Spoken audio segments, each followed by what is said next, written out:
Alright, Luna is sorted. Let's go.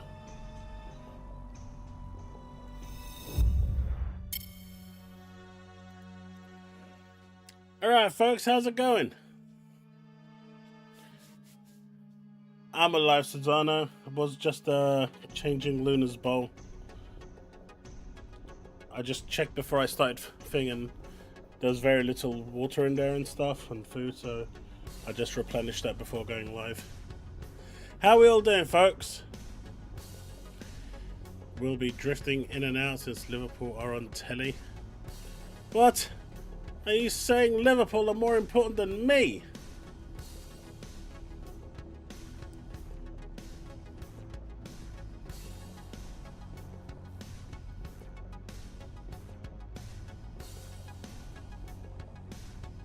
Hey, I should have been live at 1:15, right? How's it going, folks?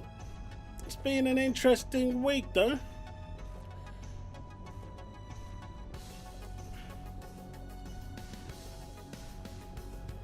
You was born into the cult?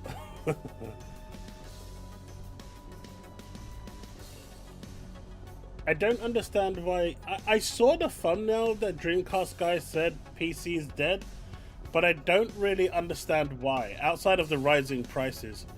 Which, outside of RAM, and maybe if you're not after the top-end graphics card, stuff hasn't really changed much. Well, maybe the hard drives, but you don't need a 2 terabyte hard drive.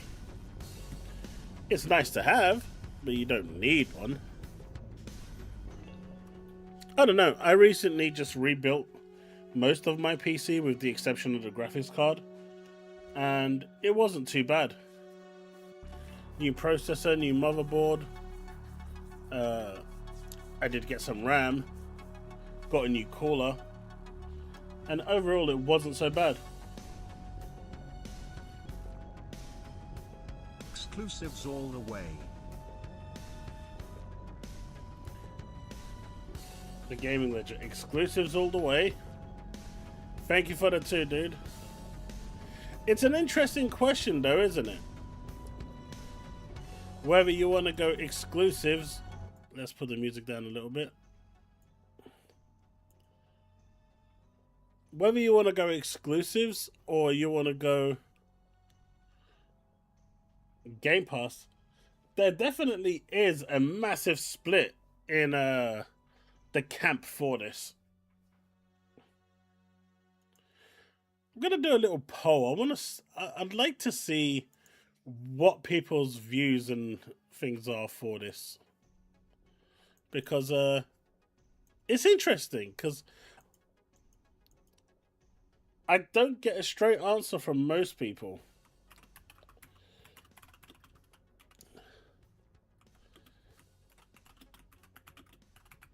And, you know, it's an interesting topic. Exclusive. There we go. Start the poll. Go voting, people. Start voting. Let's see what people say. But I appreciate you, Gaming Ledger, for the 2.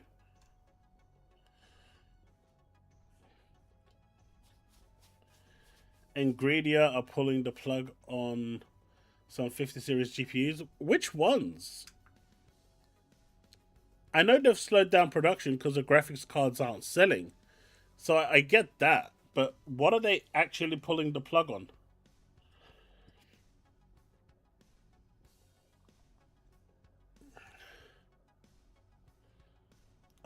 They're not pulling the plug on the 5090. They're just slowing down production because no one's buying them because of the price. What's the point in having 5,000 on them on the market if they're not selling 100 of them a month? They're just not, at 3,000-4,000. They're not selling.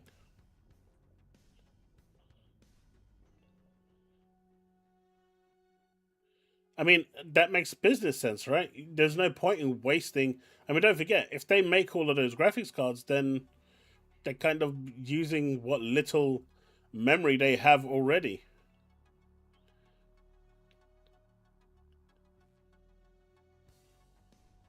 They're literally releasing a new 5090 Ti or Titan in Q3. Hey, what about the 5080 Ti? Also, what do you think of my Chocobo? Pretty cool, right? I like my Chocobo.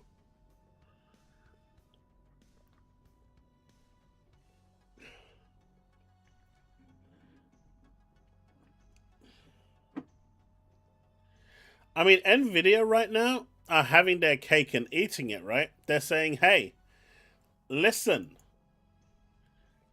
if you don't want to buy our graphics cards for this expensive amount of money and you know we're the best, you can always go down the route of GeForce Now and game at a high end for a subscription.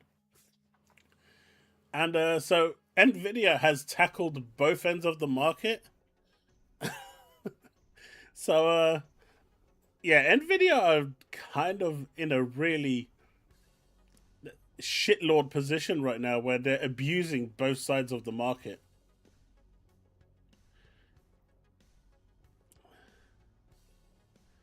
A Chocobo? No, the Chocobo Cup is the best. Leave my Chocobo Cup alone. How's it going, Brick? Only the 5090 Titan leaked, if that's true, that is. I mean, it'll be interesting to see if they even bother with that. Without PS5 games, PC is irrelevant and dead. Your thoughts? I mean, that sounds silly.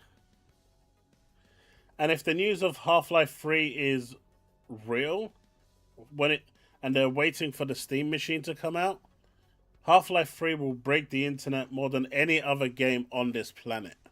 Even more than GTA 6, I think. And that's going to be on, I assume, PC only for a while.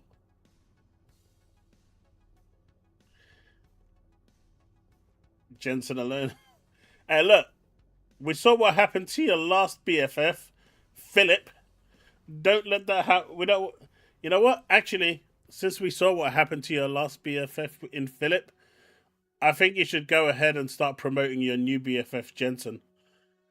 Maybe the same thing will happen again.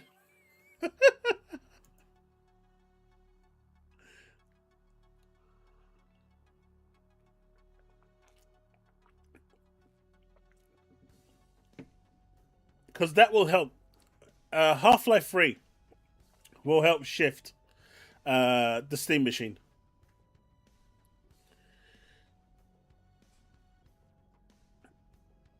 It doesn't need nothing. It doesn't need anything new. It just needs to have Half-Life 3 in the name, and it will sell. What exactly is GTA 6 bringing that's new? Outside of the fact that it's GTA. Multiple characters? That's kind of been done. An intertwined storyline? That's kind of been done. Driving around a whole sandbox city? That's kind of been done. So what exactly is GTA 6 bringing for all the hype that GTA 5 hasn't really done, or 4 hasn't done already? That's already been done. They have shark cards already. The point I'm making is the IP alone will shift it. It's bringing booty. Are we talking the Matt kind of booty? Hey, Grey Fox, how's it going? Probably not Grey Fox. I know Xbox does do some machine learning, but it's all software. And if they do go down the route of ray tracing at all on the Series X, it's only going to be at 30 FPS. I can't see it being, it doesn't have hardware dedicated to ray tracing like the Pro does, and you kind of need that. I mean, I'm using the 3090 right now on my PC, the 3090 Ti, and the moment I enable ray tracing at any respectable level, like medium or high, I lose half my frame rate on games that really support it. Like Indiana Jones, no ray tracing, I'm getting 70, 80 FPS on ultra settings. The moment I enable ray tracing, I drop down to 35 frames per second. So I think that's with path tracing too, though, maybe? I don't think there's path tracing. I'm not sure if there's path tracing in Indiana Jones. But you get the drift. For realistically to benefit, you want the hardware support for it. Imagine they look Half-Life 3 to the Steam machine for like... I mean, I don't see how they could do that, but that would be funny.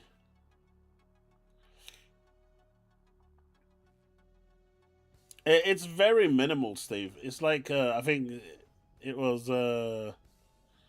what was it? 8 something. It's not great.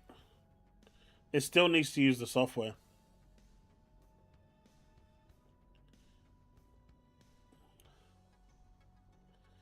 Shark cards for every single system in the game. Even single player shark cards. No, that'd be horrible. That'd be horrible. We don't want that.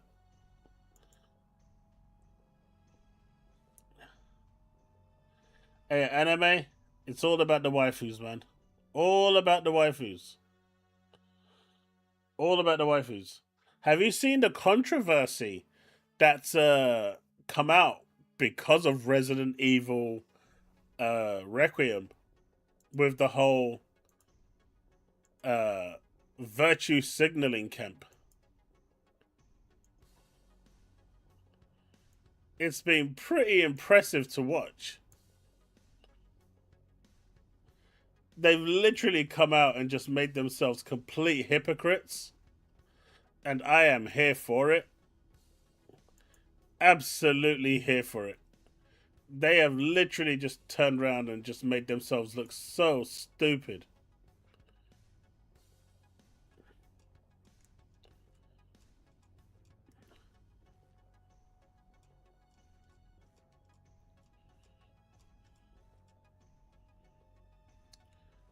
I played a bit of it. I didn't really like it, but I'm gonna go back to it at some point. I'm playing through too many games at the moment. Resident Evil 9, Dragon Quest 7, High on Life 2, Dragon Quest 1, 2, and 3, Expedition 33. So it's on my to-do list to go back to, but I do plan on going back to it. I do want to finish it because I did enjoy Ghost of Tsushima. There was just something weird about Yote that didn't really set in. I don't think it was as strong. Even the opening wasn't really that strong as the Tsushima. I can't quite put my finger on it, but it felt like, how can I say, it wasn't as story driven when I for what I played as the original. The original was very linear story driven. This one kind of throws you out into the open world and says, "Hey, go do what you want." And if you know me, that's literally 101 I don't like. I like a driven storyline.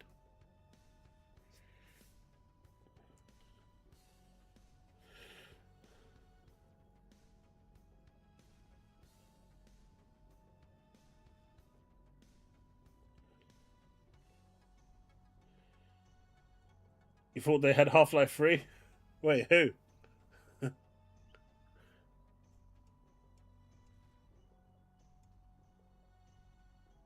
What about you, Silver? You played Yote yet?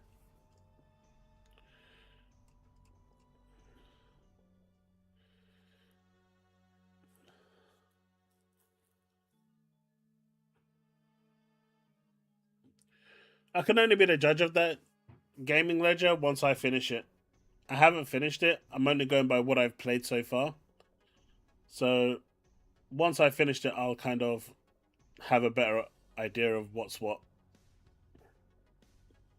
You know?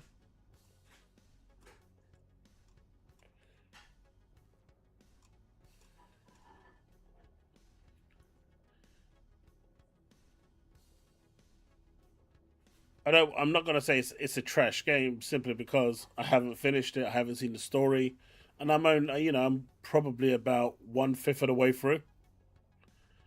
So once I've played it and seen what it is, then I can make a judgment on it.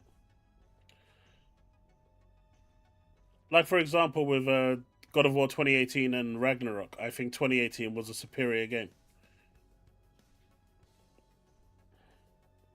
Some reason Ragnarok just bored the hell out of me.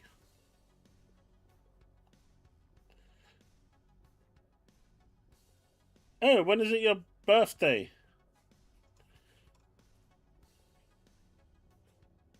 Oh, next week? Happy birthday next week. Yeah, that was the thing. It dragged for so long and there were so many pacing issues where it literally just bored me to death. I got to some green area where I think we were going to Thor's homeworld, I think, and that's where it was I just got bored. I just got bored. The last thing I did was tested the frame rate on the PS5 Pro in that location because I got the PS5 Pro at that time, and that was it.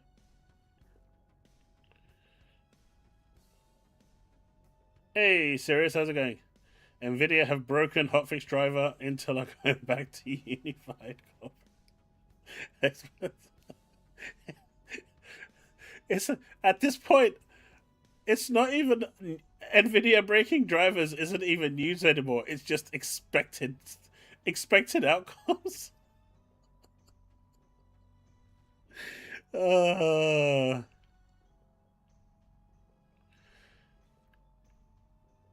Honestly, I think they put too much emphasis on Atreus and everything else. There was no need. Should I tell you what Atreus reminded me of? I'm sure you guys have watched the series Breaking Bad, right? Where Walter's son was like, "I hate you, I hate you, I hate you," for like 3 seasons running, and then that's literally what it reminded me of. And I get it. Breaking Bad was really good after like season 4, but you kind of have to endure season 1, 2, and 3, and most of 4 before you get to the good parts. But the problem was Atreus constantly going, "I hate you, I hate you." It was just annoying, right? And that really just irritated me. My dude is the God of War. You should just bitch slap him from one, solar system to the other until he learns some respect. Nvidia people still coping at their drives are better. Yeah, that's what I'm saying, Gaming Legendo. You shouldn't have to endure like 60 hours in a game before it gets better. It's like people told me, yeah, keep watching Breaking Bad. After season 4, it gets better. And I'm like, so what, up to season 4, it's crap? Do you know what I mean?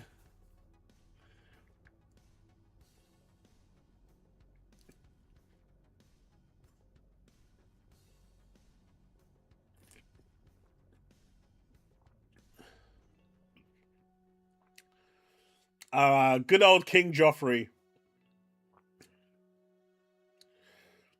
Yeah, Starfield took like what 4 hours just with tutorials. I don't know who thought that was a good idea, but 4 hours of tutorials is insane, man.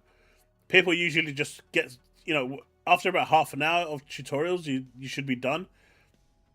Whoever's idea it was to have tutorials 4 hours into the game, they're crazy. But again, after you get past that point, Starfield is a really good game if you enjoy space travel.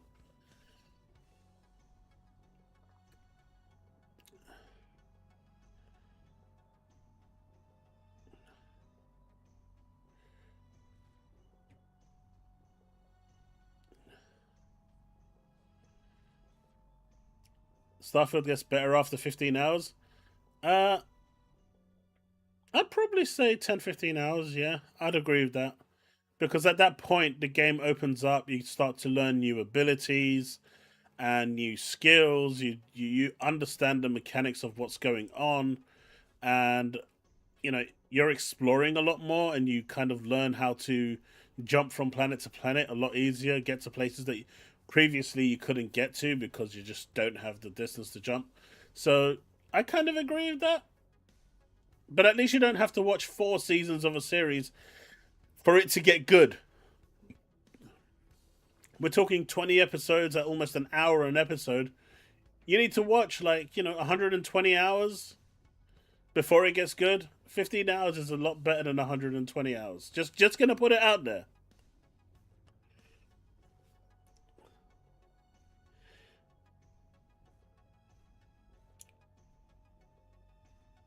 Yeah, but MMOs kind of make sense because they're ever evolving, right? And now they don't even pause. You should, Silver. Well, the 2.0 is coming out soon. And that should be really interesting. But while that poll is going on, let's do a bit of news and then we'll get back to the discussion of the poll, the main topic of the day. Game Pass has some interesting things for you to think. Steve, your game that you've been looking forward to, Gabby's Dollhouse, ready to party. I expect to see 1,000 gamer points from you on this one. Hollow Knight Silksong is going premium. Cyberpunk 2077, which is being either love it or hate it at this point in terms of people are mocking it for being on Game Pass or not. I don't really understand why. Construction Simulator for all of you construction bros out there. If you like Planet of Lana too, well, Planet of Lana was like a niche favorite kind of thing. Formula One is just Formula One, and you're gonna get Tour T. In terms of Ultimate Games, you are getting Formula One, Planet of Lana, and that's it. Premium gets everything else. What do you mean? I knew you already owned it. I knew it. I knew it. Stop the count. Let's see. Where are we at? Where are we at? All right. So from 36 votes, we got 50% exclusive, 50% Game Pass. This is what I'm saying. The debate between what people want is so split. It is not one sided. Like if it was like 95%, and I know this is just a small sample of people voting, but if it still shows just how split the community is between getting games day and date on Game Pass as opposed to thing, and they're willing to, forego exclusivity as long as they can continue getting games day and date on Game Pass. which, I get.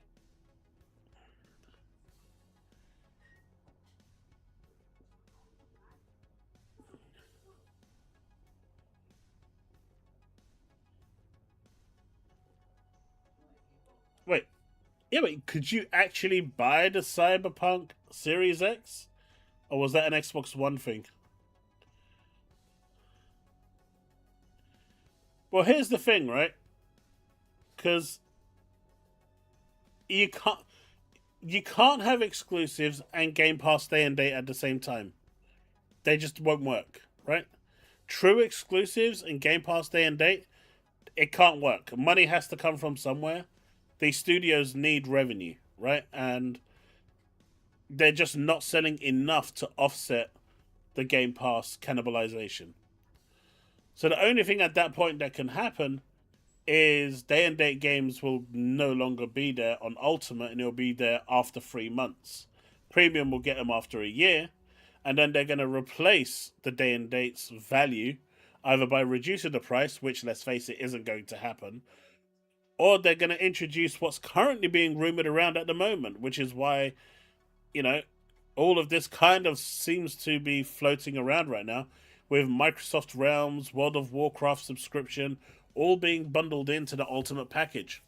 So I don't think it's a coincidence that these new additional packages for Game Pass Ultimate are floating around with the Microsoft Realms, WoW subscription, and so forth. These discussions clearly are being had right now in HQ, and I think that's why you're seeing all of this going around.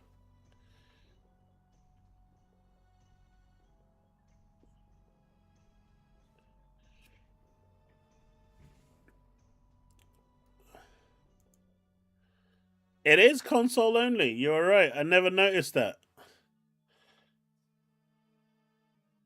It's okay though. I think I was gifted this on Steam some time ago. I don't even know. Do I even have this game?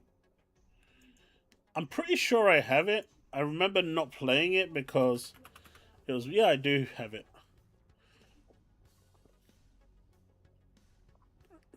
I think Viper gifted this to me back in the day.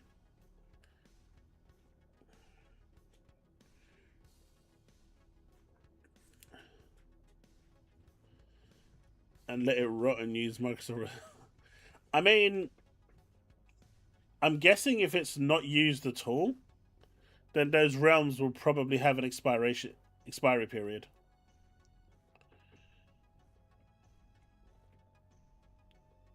I don't know if I've got it free on GOG.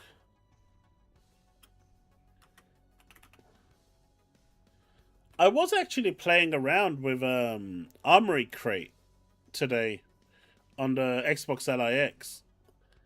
That user interface is actually quite nice if you set it up properly. I actually quite liked it. Cyberpunk. I do have it on GOG as well. I've got it on GOG and on Steam. Interesting.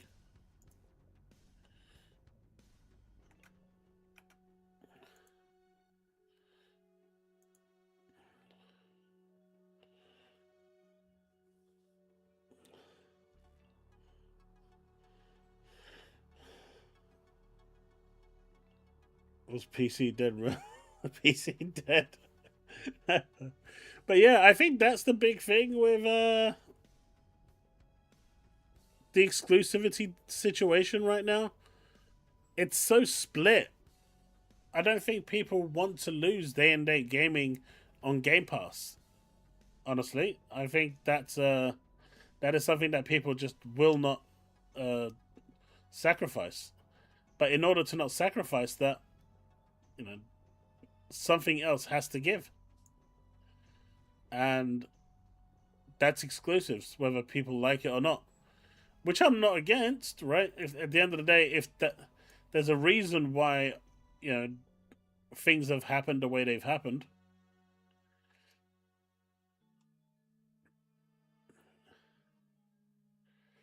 Satya forced Phil to change course on exclusives. Now he knows it was a mistake, so to save face, he asked Phil to leave and hired Asher to fix Xbox, which worked. Well, that's the thing. Steve Watson, would you prefer paying £70 a pop for exclusives, or do you prefer your Game Pass subscription?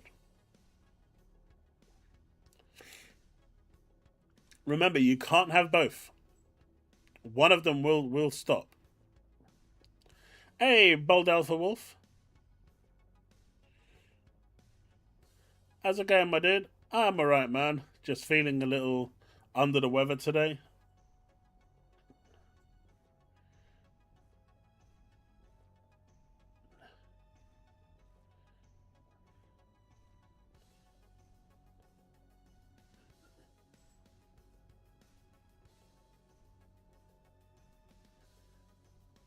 Hey, what happened to what's going on with Valhalla? Hey, Rabbi.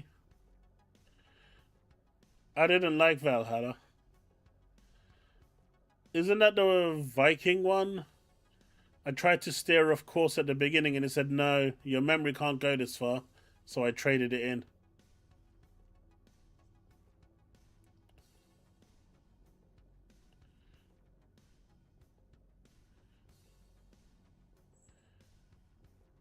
I mean, you'd probably still get them in the same state, Reggie. I don't think that's going to change. Because they still need to push the games out at the end of the day.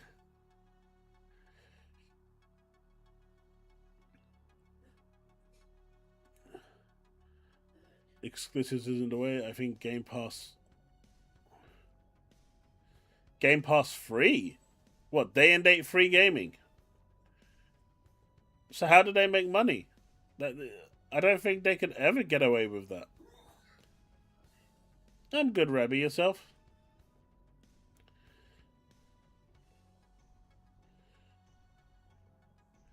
I don't even use Game Pass that often. Just get rid of online pay and I'm good. I think that will happen with the next console coming. That's probably a given at this point. Hey, Blinks would be amazing, but they're never going to do it.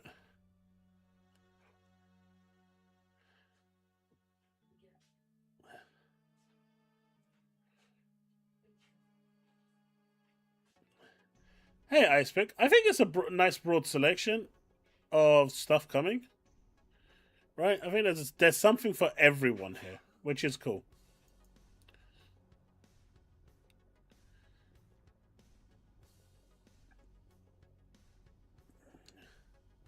Removing Game Pass, I'd move permanently to PC.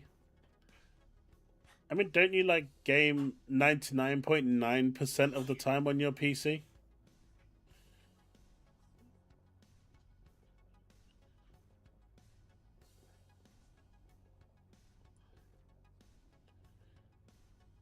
Or are you referring to that 0.01%?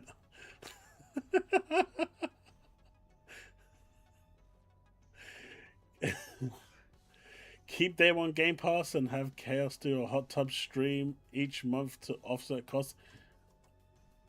Yo! You have to get into a hot tub time machine. Shit! Man, can you imagine Steve as a Steam bro? Jesus. Next thing you know, guy's gonna turn around and say Windows is trash and install Linux.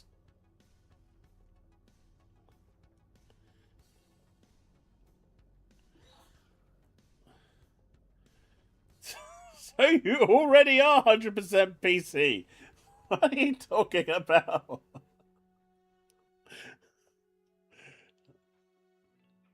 I like the Xbox dashboard. There's nothing wrong with it.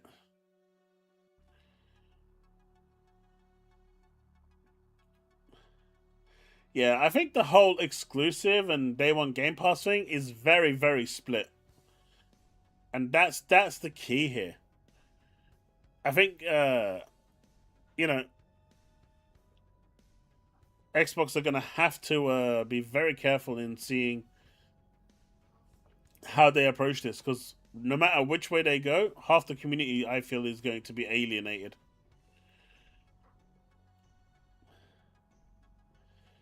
Have exclusives but charge a £50 a month for Game Pass. £50 a month? Are you crazy? That that will die instantaneously. Ain't no one paying £50 a month except Steve. Steve will, but no one else.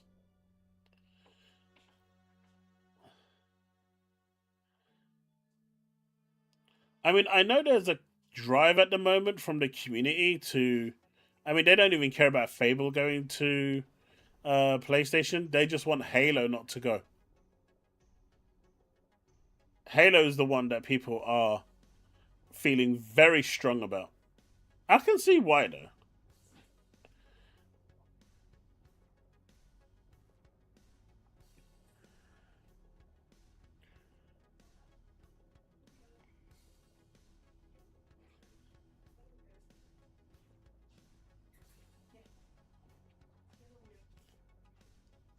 But Janan, will it be 1 year exclusive to the console or to the ecosystem, which would include PC?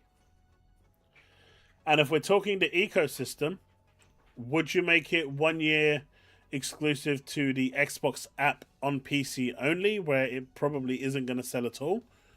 Or will you put it on Steam? At which point it's no longer in the ecosystem. I mean, something has to give, right? They gotta make, the studios have to make money because they don't make any money through Game Pass. But then the studios aren't gonna make any money, Steve, because PC bros don't buy anything off the Xbox store. It's either Steam or they just don't buy it. Just look at the amazing Alan Wake 2 and how it suffered because it was on the Epic Game Store.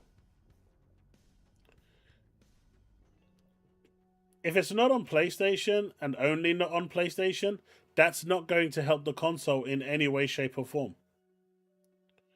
The console will still not sell because the best place to play Xbox games will still be PC. I mean, even now, the best place to play Xbox games is on PC.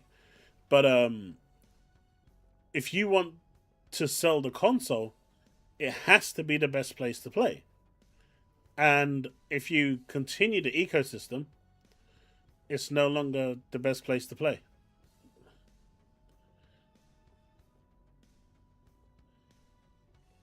Alan Wake 2 was on PC. I'm guessing there's sarcasm there somewhere. I'm probably missing it. Probably just cold I'm getting.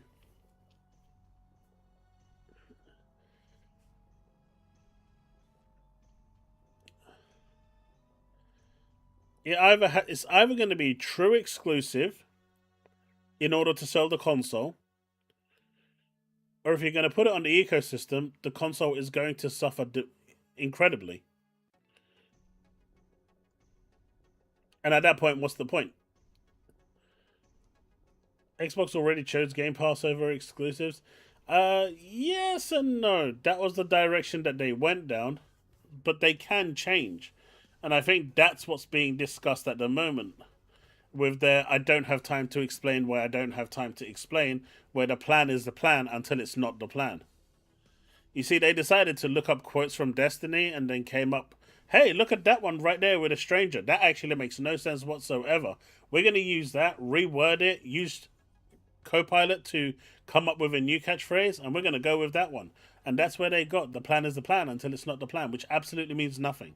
But it's kind of referring to Game Pass and exclusivity.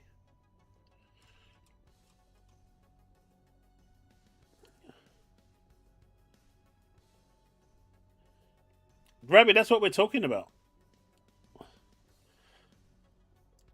Why do I keep hearing every time I see Sharma's name, I kind of hear that scene from Avengers with the Incredible Hulk where he's saying Schwadama. I don't know why. I can't be the only one. And now that I've said it, I'm sure some of you are hearing it too. And you probably hate me for it, and you're welcome.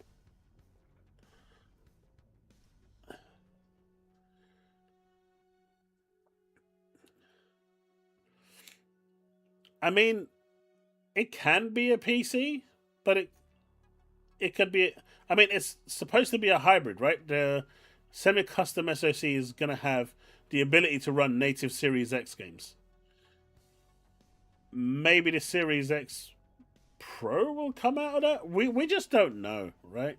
We don't really know anything about Magnus outside of it's supposed to run Windows, and even then, everything is just kind of going on speculation. The reality is, the Series X right now could run Steam. It could run Epic if Microsoft really wanted them to.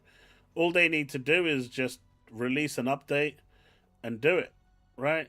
Worst case scenario, they could partition the drive and have it so you can dual boot into the system, or just have the protocols running in the background. It's not like the Xbox OS is that different from the Windows architecture. They can do it if they really wanted to. I'm actually surprised why they haven't done it already, given people the option. Really no reason not to. It would probably help shift a few boxes already, and they can get valuable insight into seeing who actually wants this kind of hybrid system right now. They could do it. It's just a script that they would send to your machine and say, hey, do you want to do this? Yes, and then it will do everything for you. Of course, based on Windows updates, it'll probably break your Series X, but hey, there's always hope, right?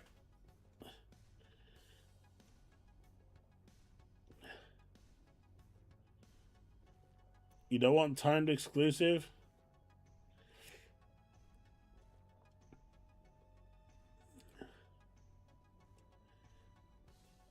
I am a bit weirded. What was that? Xbox paying attention to randos on X. I don't think that's a weird thing. They've lost a lot of trust in the community. And so they're looking at the influencers to try and see where that trust has been lost and see what they can do. Because if they get the influencers back on their side, especially the ones that drink the Kool-Aid, and I do mean the Kool-Aid, if they get those ones on board, they have a much bigger audience. They can sway opinion.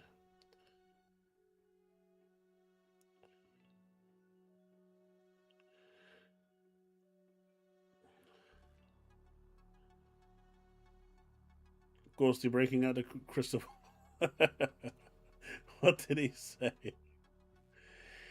We will be able to tell if the hybrid is still a thing, if there is still going in on the all in on Play Anywhere. Then it's a no. If not, I mean, that's the thing. Play Anywhere is a clear indication, right? Because there'll be no need for Play Anywhere in the next Xbox if it's essentially a PC, right? The series, I assume Series X releases when the next machine launches will probably continue for a year, and then they'll probably stop and just go straight to the Magnus. At that point, Play Anywhere becomes a mute problem because it'll work everywhere that's running on a Windows PC. Make the plan, execute the plan, expect the plan to go off the rails, throw away the plan. Man, that sounds like every single project I used to work on. Except, no, that was literally to the T.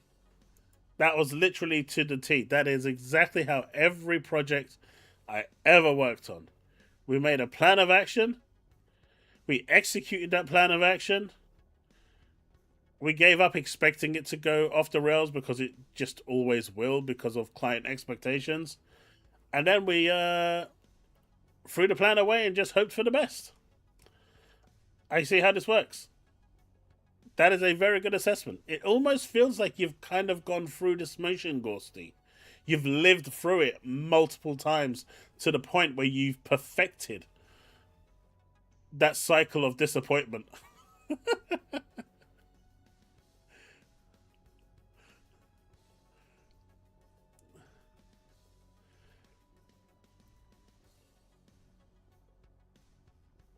Have they shut down? We went through that last week, Navy, on Thursday. I didn't see them shut down. They were still alive. They just released their raid update. High Guard shut down. I mean, I know they lost their 10-cent investor. Oh, you're right. They're permanently shutting down this month.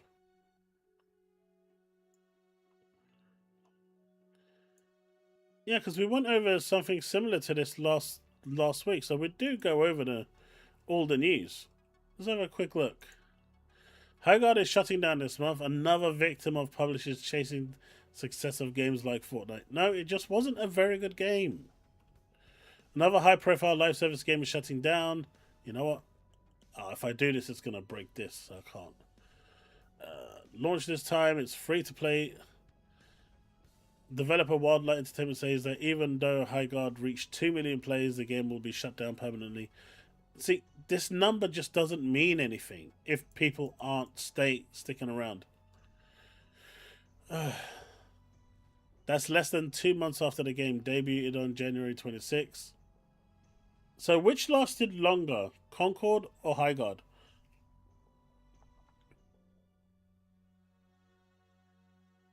I agree, Alpha. I gave it like a 6.5 for the beta. I wasn't interested in continuing playing it until the official release because my levels don't transfer and I'm not doing all that again. Just no way in hell.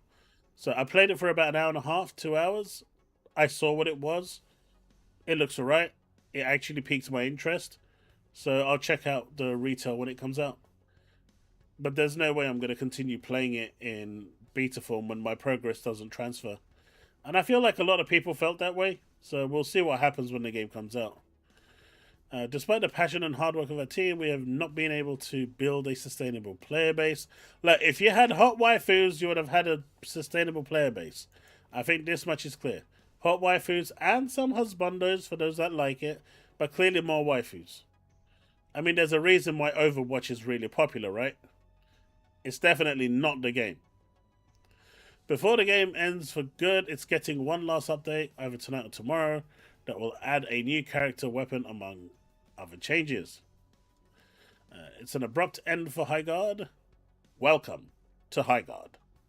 But that short runway for live service games is becoming increasingly common.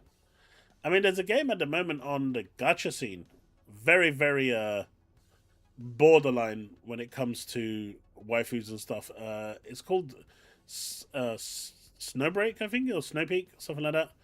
And they're potentially getting shut down as well because apparently another gacha game got upset with what they're doing and what they're showing, and it's stealing their thunder. Sony infamously shut down the sci-fi shooter Concord and closed its studio within a matter of weeks.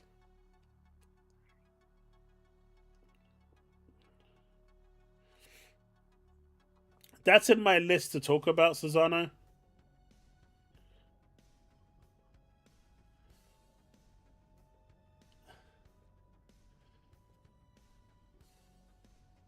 Chaos, do you like Marathon? I think it's alright. I gave it a 6.5. For what I played, I gave it a 6.5. My view on Marathon is that it's kind of, you've got the proper extraction shooters like Escape of Tarkov, which is very sweaty, very elitist. You've got games like Arc Raiders, which again is really sweaty. But then Marathon just feels like a light extraction shooter. It doesn't really take itself seriously as a almost esport. I know Bungie would love it to be an esport, but it doesn't feel like that. It feels like the type of game you could jump into, play a few games, and put it down, and come back a week later and do the same. It doesn't feel like one of those games where it kind of says you need to dedicate your life to this today, and I feel like it's more appealing in that way to the casual audience because they're clearly aiming for the casual audience of those who kind of are on the fence or not really into extraction shooters. But this feels so much more like a light extraction shooter.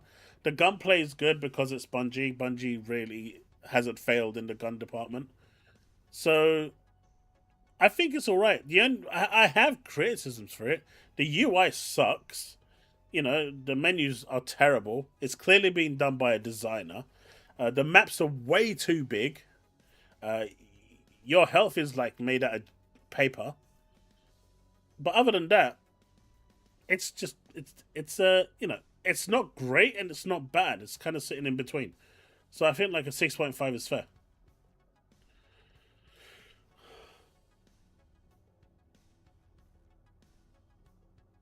Still pissed they stopped making Wonder Woman game. Yeah, that's sad. I feel like we're going to get a strong return of indie devs. No more joining up with big companies. Not sure. Wait, Bruno, don't say that. What slate of games needs release with Magnus for it to be a successful launch? Uh, Again, it depends if it's going to be exclusive, right? Because if it's not, no matter what slate of games come, it doesn't really matter. Because you can play those games any way you want.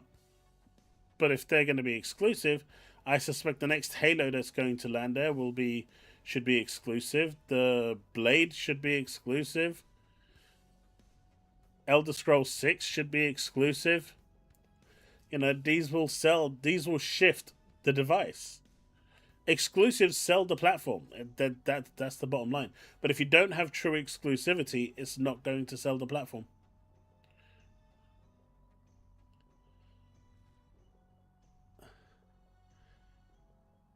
You played about 8-9 hours? Never got a chicken dinner? Well, there's always time. High Guard launched January 26th. Yeah, it's gone, man. What a shame. Still, despite the cancelled games and studio closures, the live service chase doesn't seem to be stopping anytime soon. Even after cutting back in the space, Sony is still behind upcoming games like Marathon. Well, that's because of Bungie, and Horizon, mainly because of Herman Holst, right? So yeah, I didn't actually realize that High Guard was gone. Someone should go and get a comment from Jeff Keighley.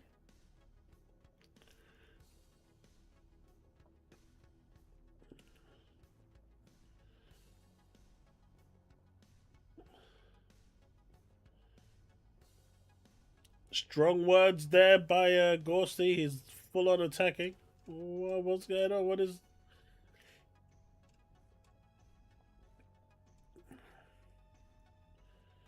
But yeah, I think it's a thing.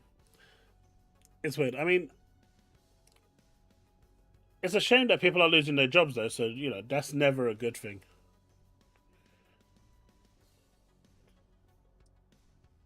Make Star Citizen a launch title, mate. Star Citizen is never officially releasing.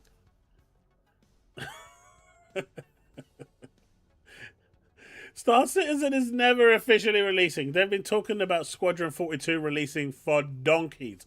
They keep saying it's coming this year, this year, this year.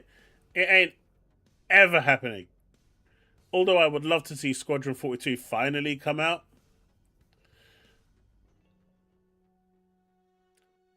That's it, though. You can right now place Star Citizen, right? You can go and do your... You've got like massive clan battles and stuff like that happening. You know, you've still got the elevators that kill you. Literally, the elevator opens, you walk through, and then realize there's nothing there, and you drop to your doom.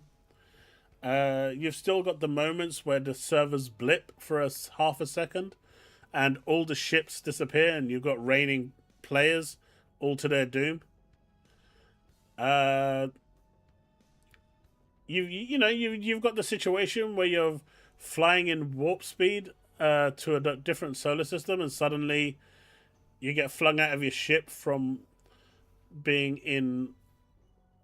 You know, your ship goes away. You can see your ship flying off into the distance, and you're stuck there in the middle of nowhere because you got jettisoned from your ship. Hey, Nightpool.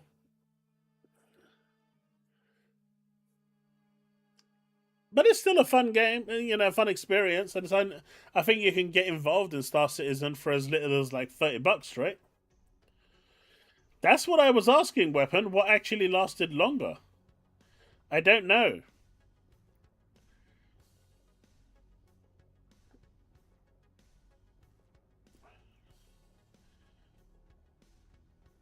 Banisher, he is true. Man United, as the most successful club in English football, can never be cancelled.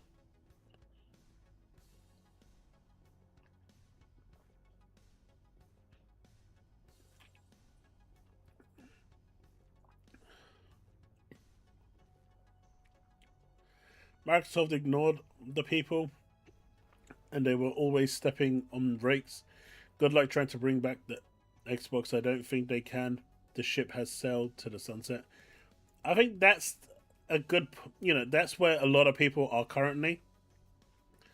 And I'm seeing a lot of people turning around and talking about how, Xbox is back. This is the beginning of a new era. And, a lot of people just don't want to believe it. And I don't blame them because we've seen this before. We've heard it before. And it's, it's always ended in disappointment. I just think it's a case of just wait and see what they do. Now, their first real action so far has been to hire 2 marketing people for advertising and, getting people aware that this actually exists. And that's a good thing because Microsoft historically has sucked in marketing. So they definitely are, in my opinion, doing the right things at the moment. But whether that translates to anything else in the future is unknown.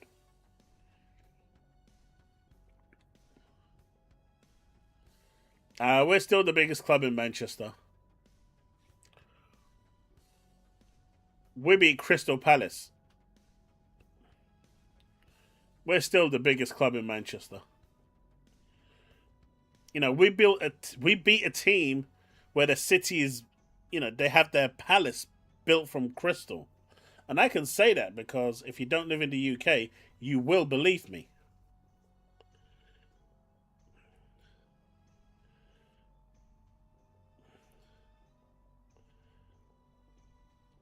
From Software is also hiring.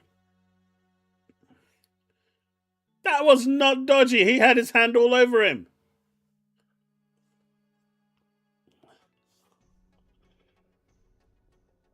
I'm going to just wait to see what happens. Tell us that's the best course of action. That is what everyone should be doing. No one should be trusting what the CEOs say or what's happening. Like I said in my video, the proof is in the pudding. If it tastes good, then it's good. If it looks good and tastes shit, then it's shit. That's it. But at the end of the day, actions speak louder than words. And so until they actually do something tangible that is going to be in favor of what people want, or at least what they believe is in favor of what people want, nothing is going to change anyway. Netflix boss says Paramount acquisition of Warner Brothers will result in cuts in excess of $16 billion within the next 18 months. So I'm guessing a lot of people are losing their jobs.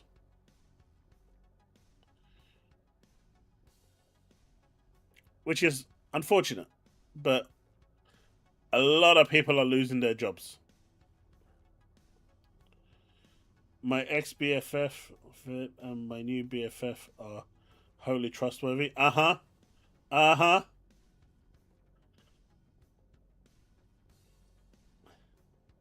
Oh, Jesse, especially Microsoft.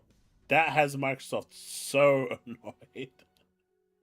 And the more Microsoft react to it, the more people are doing it. So, what will be Xbox's marketing budget? $3? I suspect a little less.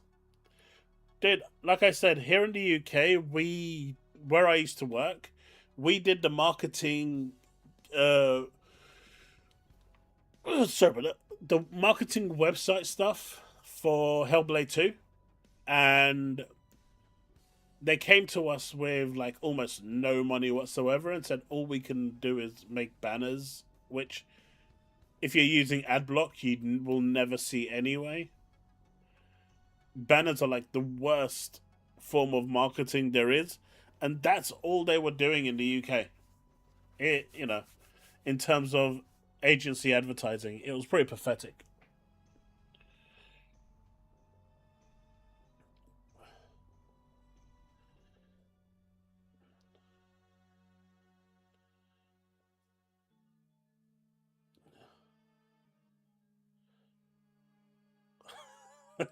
I saw that thing. I thought it was funny.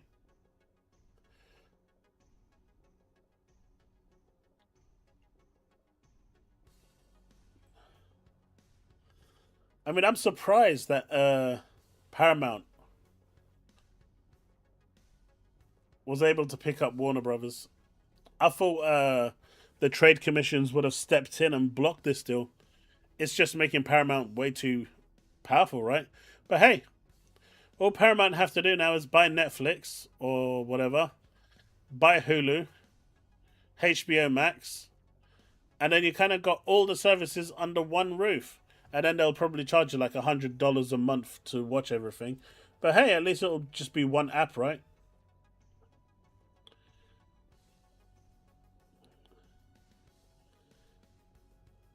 It would be like that, would it? It'd be like that. Do you guys remember that marketing campaign that was being talked about a number of years ago, where you were going to have uh, two people sitting on a couch? One half of the couch would be in one country, and the other half of the couch would be in another, and they'd basically be playing multiplayer as like some viral campaign going on.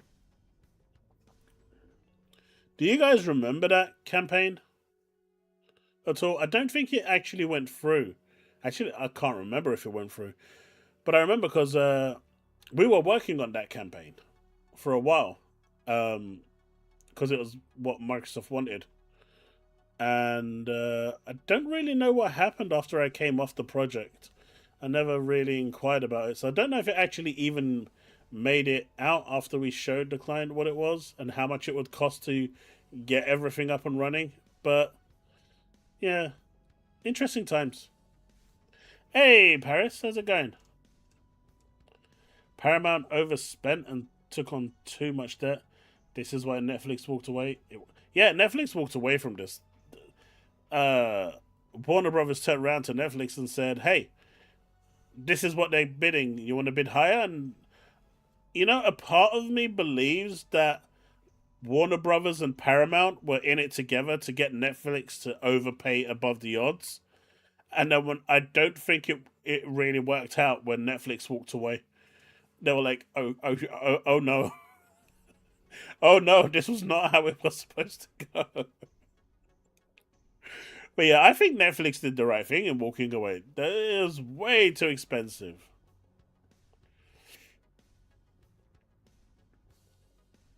Yeah, the couch would split in half. Bold Alpha.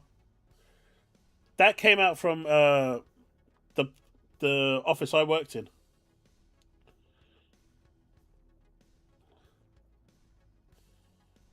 and it was supposed to kind of like advertise the whole multiplayer of Xbox Live. I mean, Netflix costs way too much at the moment, but really is the only one that I kind of use to watch anything. I don't think Disney is good enough. It doesn't have enough, and plus, Netflix has SG1, which I'm watching again right now. So you can't say nothing about SG1. That's a good bit of telly.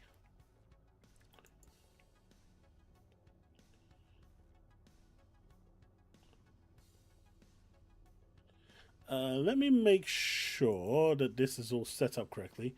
I ran across something. Let's see. It's not. Let's fix that.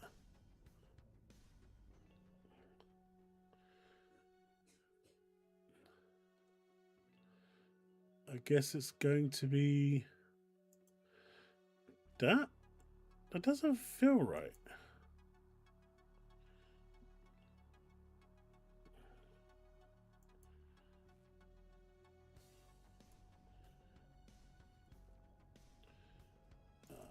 Let's see.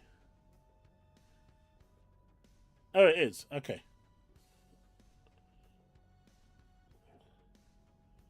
Is the best streaming. HBO is the best streaming service. It won't be the same though, will it? They'll still have different things. Well, apparently, according to Warner Brothers, their games are. Warner Brothers said that their games will start commencing from 2027, 28. So to expect more games coming from them, just nothing this year. So it'll be interesting to see how that goes. Did anyone see this? I thought this was really funny. So a modder donated 10 million to the camp in Red Dead Redemption 2 to see Dutch's reaction.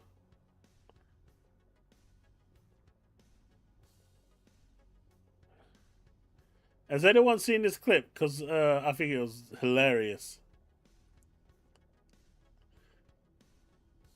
Stargate became boring and weird once the go old were gone. Yeah. But it was great still.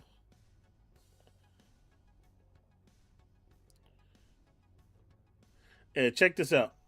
I'm hoping that there is... the audio is going to come through. Because it will be pretty sad if there's no audio. So let me see. Okay, there is audio. Good. Let's let me put the volume up a little bit.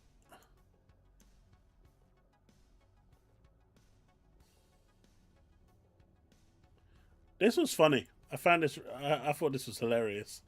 So he goes to donate 10 million.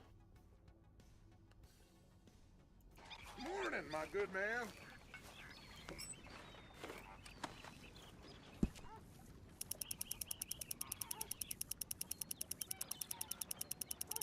This was so funny.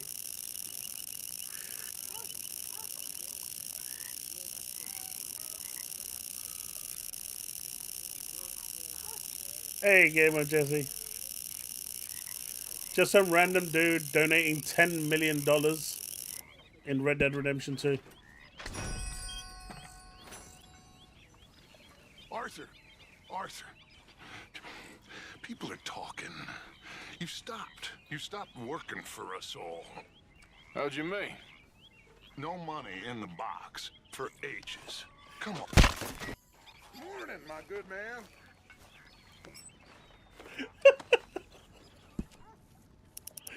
Oh, that's funny.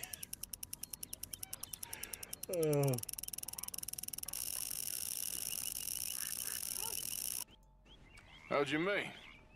No money in the box for ages. Come on. Guy donates $10 million and then nobody for ages.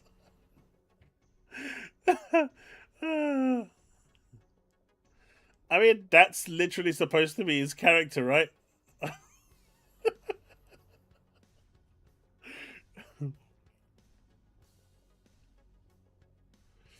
I don't know. I thought that was just funny. It made me laugh when I saw it.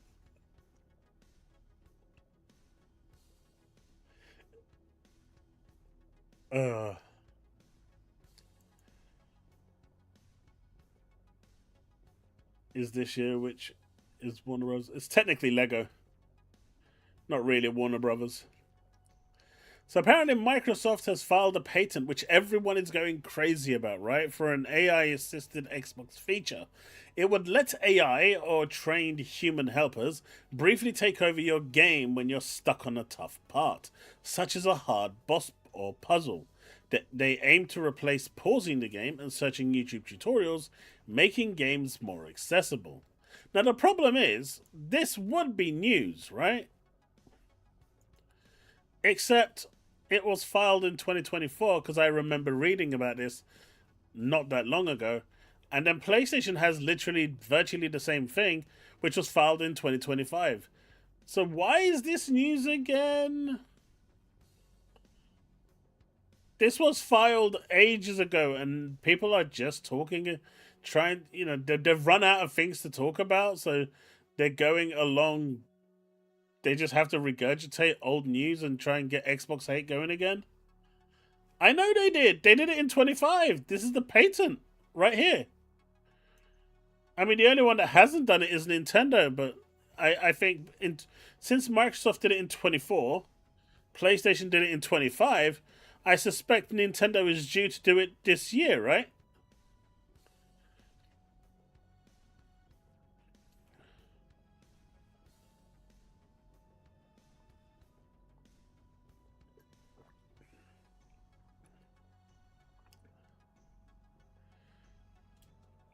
Why do they need to patent if everyone is doing the same thing?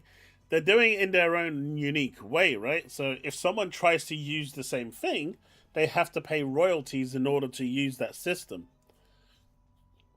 That's just how it works.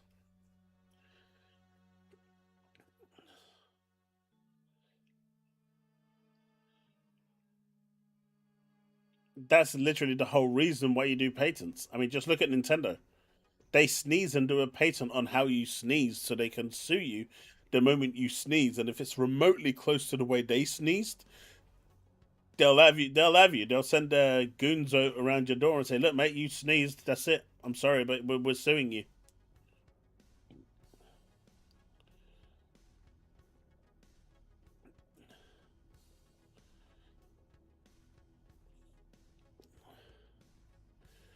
There was one legit post, and then X Media used AI to write article. Then after media AI learned, yeah, no. He's just pointing out that this has been something that this isn't news. People, Jez is just pointing out that this is not news. A lot of these grifter people who don't actually play games would benefit too. The fact is, this is old news, like 2 years old news. This is a grifter post? How is this a grifter post? By this point, Nintendo's a law firm. You're not wrong. You absolutely are not wrong. But yeah, man, it's insane that something that was filed 2 years ago that everyone knew about is now becoming breaking news. But you know what is breaking news? Apparently, it's officially confirmed that on the 17th of March, pre-orders begin for Starfield on PS5. I'm guessing Nate the Hate will finally get his flowers.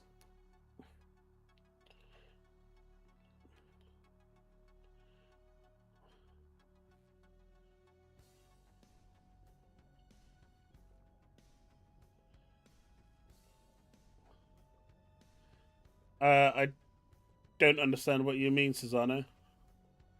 He's literally saying to people,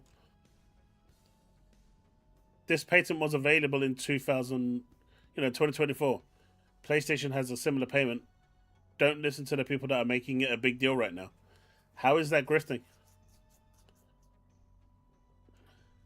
Nate is fine. He just got Starfield wrong way too many times, and it's kind of stuck out like a sore thumb.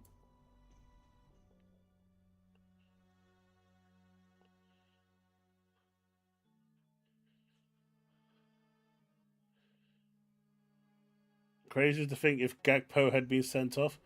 Who is Gakpo?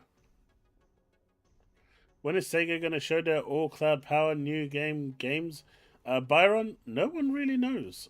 I think they might have quit and just said they're not bothering with it anymore. But yeah, Starfield is officially coming. I think there's a US price now because there wasn't before. The US pricing is $50 like the Euros, and the premium edition is $70. So it's 50 euros, $50 and £45 for the UK pricing. And the premium edition is 70 and 60. 60 being in the UK. Finally, some regional pricing. Is the bane of my life. He's pretending to be a winger and stealing a living as a professional footballer. Mate, he sounds like the best player at Liverpool, so I'm going to say he's doing his job. And good job, Gakpo. Why did I remove the poll? It was up for like half an hour. The poll was 50-50. My entire X is nothing but Japanese posts now, so these wouldn't even show up for me currently. I get that. There's actually some news about Japan as well, which I'm going to get to, which is kind of cool. But there is rumors going around that Call of Duty might be pulled from day one releases under the Xbox restructure plans due to leadership change. I don't know if this will happen. I think it will create a really big uproar. But I also believe, personally, putting Call of Duty on there was a mistake. That's my opinion. And if they were going to do it, it should have been on a different tier for those that wanted COD on there to pay extra. But, because, not everyone likes COD. Not everyone's going to play COD. And obviously the price increase to Game Pass was because of COD. And if you're not benefiting from that at all, then it kind of loses, you feel hard done by. So, don't know if this will ever come to fruition. Clearly, I reckon there are discussions about this, especially with how poorly COD 7 was received and sold. Numbers weren't great. I think they lost about, 300, 400 million in revenue, which isn't good. So, what's your thoughts? Do you think it should stay day and date, or do you think they should remove it?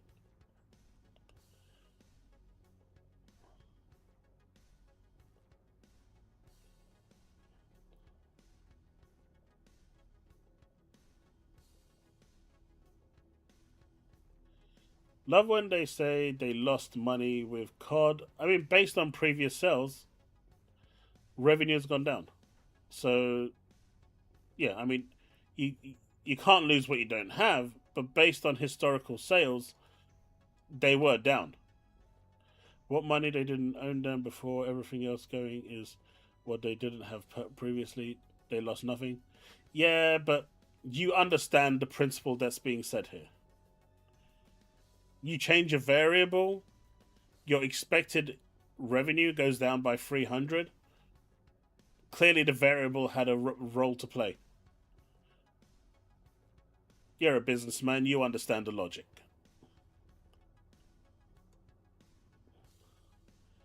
I think it should remain its ABK.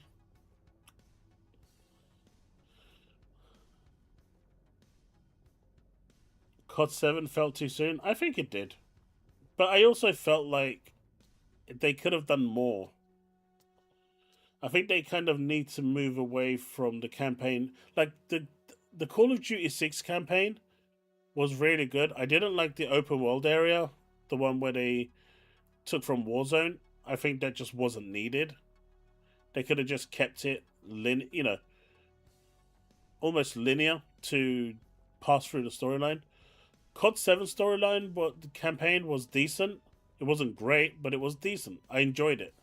But you could see how much they leaned into the maps of Warzone. And at that point, it's no longer tailor-made experience. And I think especially with COD, if you look back over the history of the Call of Duty games, it kind of does need to be tailor-made. Put it on Switch 2. I think it is going to come on Switch 2 at some point.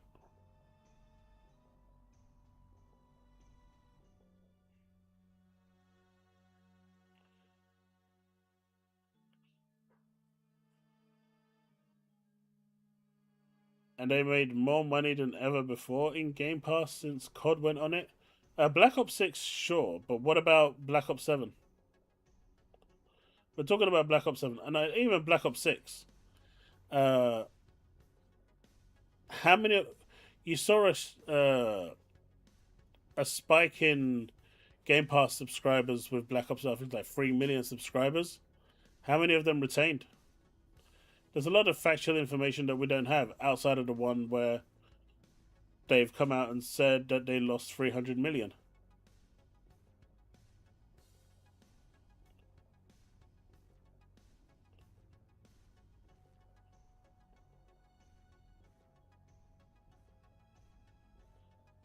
No, this is Microsoft's problem to resolve. At the end of the day, Call of Duty sold well on PlayStation, right? It always does. Well, COD 7 didn't because of how ridiculed it got. And it also impacted with, what was it? Battlefield, was it 6, 7 that came out? The new one? I can't remember what it's called now. But the new Battlefield and Arc Raiders, I think, stole its thunder as well.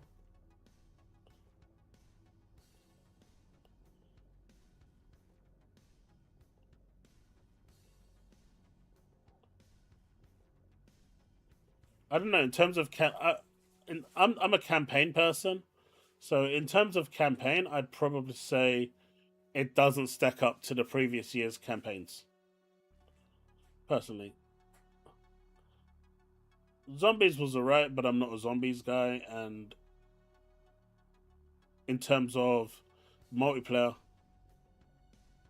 it's outside of the first few Black Ops, it's not been my itch. So me personally, I play Black Ops for. I mean, I play Call of Duty for the campaign, and that's it. So I'm probably not the target audience anyway. But I'm just going by what the information that came out was saying. Changes rumored to be happening due to the massive amounts of money it has lost since takeover of Activision. There will be other changes too, apparently. This for now is just a rumor, so take it how you want. I don't think it will come off, personally. I think if they start removing games, it will undermine the whole principle of Game Pass. But if you do see this coming off, then I think there's going to be big changes to the way Game Pass works fundamentally. So I think that will probably be a good telltale sign on whether Game Pass is going to remain as it is or not, if this decides to come off.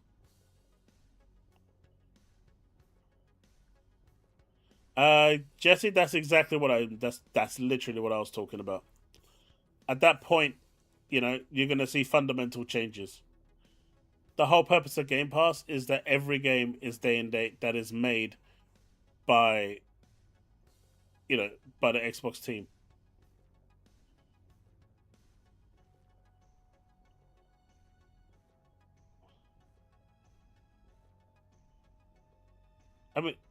I mean, yes, they did something new. I just think they leaned too much into the Warzone maps. They didn't need to lean into the Warzone maps as much as they did. Will the next COD drop last gen? Reggie, that's a good question. I personally don't think it will. I think the Xbox One and the PS4 are still running with good numbers, and COD will want to maintain that. I just want COD to be World War II. No! They should just do a Medal of Honor for that.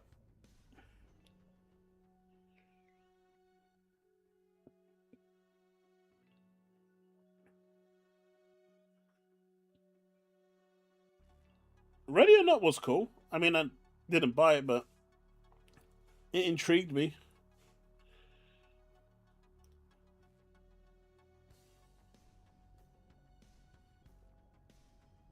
Yeah, I thought it was decent. Last year's campaign, I gave like an 8 or 9. I think it was closer to 9. The COD 6 campaign, but 7.5 is fair because it did some things right. It wasn't amazing, but I think they leaned too much into it.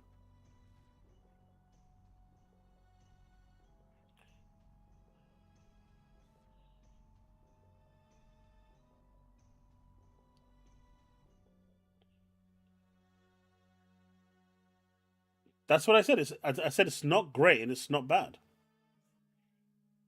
It's decent, but it could have been a lot better.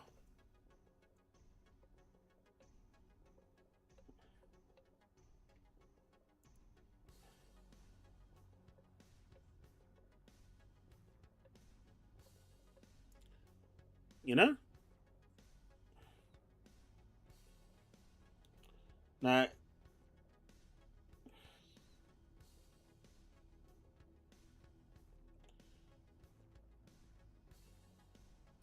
No, there is some news about Bandai.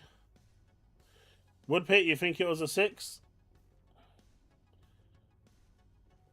I played both of them on stream.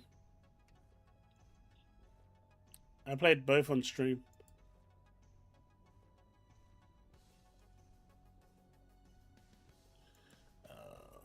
Where is... But it'll be interesting to see if this is true or not.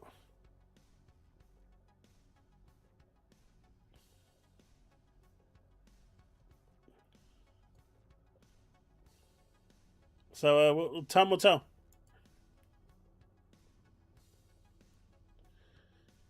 Bandai Namco, new RPG revealed March the 5th, which is in 2 days, at 3 p.m. PST, 6 p.m. EST, or March the 6th ET. It doesn't really show anything outside of this, but a new RPG from Bandai is coming.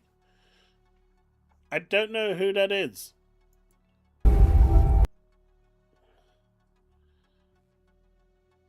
Is Zelda being done by Bandai?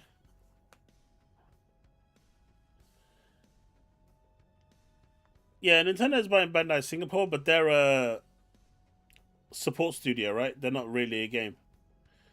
That doesn't look like Sword Art Online. You sure it's Sword Art?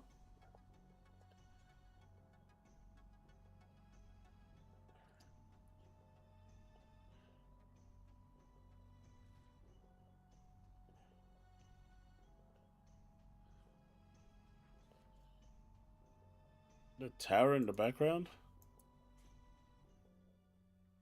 I mean, maybe. I can see why the stretch could be made that far.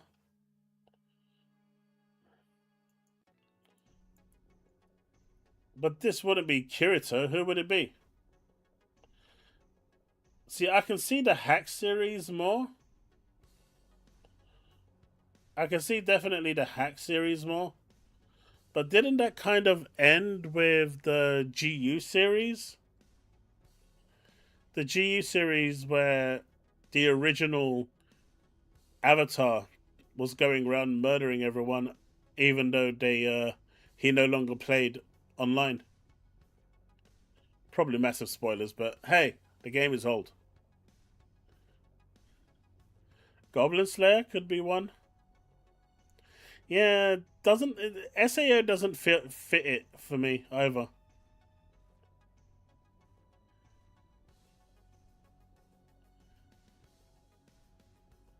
Oh, so it's not the Hack series either. Alright, so I'm just gonna go with it's a new Legend of Zelda.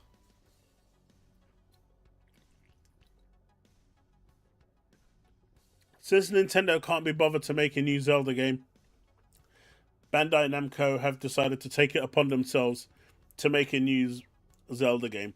The Origins of Link. There, you heard it here first.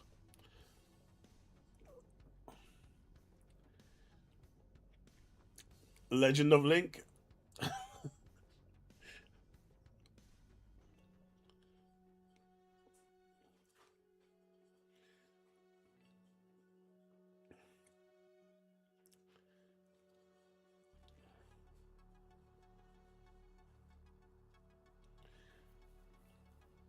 I have no idea what we're talking about now. We're talking about what game this could be that we find out in 2 days. When we're... Who knows, maybe this will actually feature in the future game show we're going to check out on Thursday. Maybe. Maybe.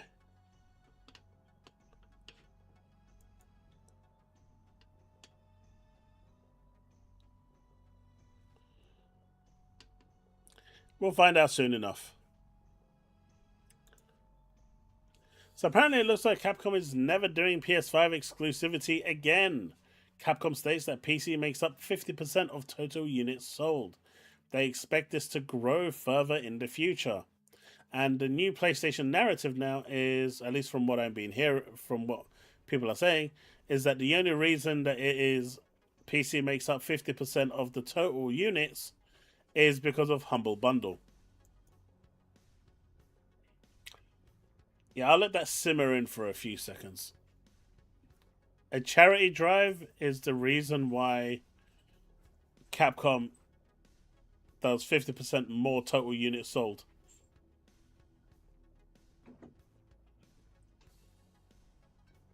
Oh, I thought she came out. Pop is still sleeping. She was quite active today, though. She did not stop, like, at all today. It's a shame. Gonna be no puppy cameo today. She's exhausted, I'm guessing.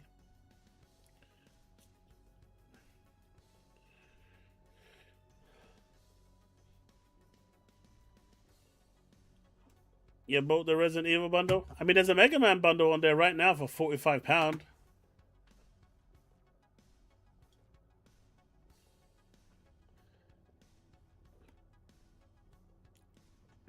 Square Enix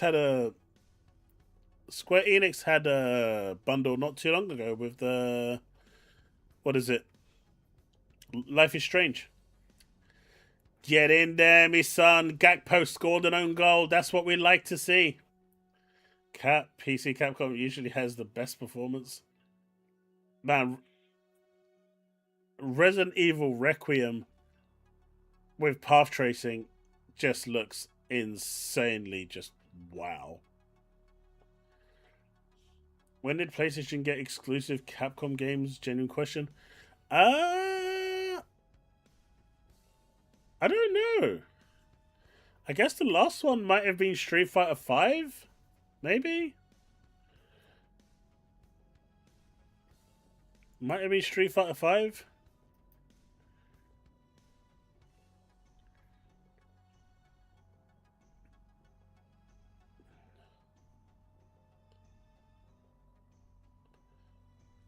You got this from Hazardor as well. Capcom plans to further strengthen its PC development framework and technical lessons learned from Monster Hunter Wilds. Says approximately 50% of the total unit sales are from PC sales and expects the ratio to continue increasing. They've also said that PC is going to be their, what do you call it? There's a specific term that you use for it being the main platform that they develop for and then port to others. Chaos, this is what Sony is looking at, as both Capcom and Square Enix isn't going back to Sony PlayStation exclusivity, hinting Sony single player games is going to be day and date on PC. I don't know. Everything is pointing that Sony is saying no to PC. They'll just take these games as third party. They're still going to try and money hat where they can. I've got no doubt about that. But at the moment, I don't see PC really benefiting Sony. What I can see Sony doing is creating their own launcher, the PlayStation launcher, and then any game that comes from that point on will only be available on the PlayStation launcher, so they get 100% of the revenue and not give any to Steam. That would also mean that should the Steam machine ever come out, the PlayStation launcher, will hold all the games. So it means that Steam doesn't get those games anymore. So, they're no longer competing with Steam on that front. So I can see that happening as well.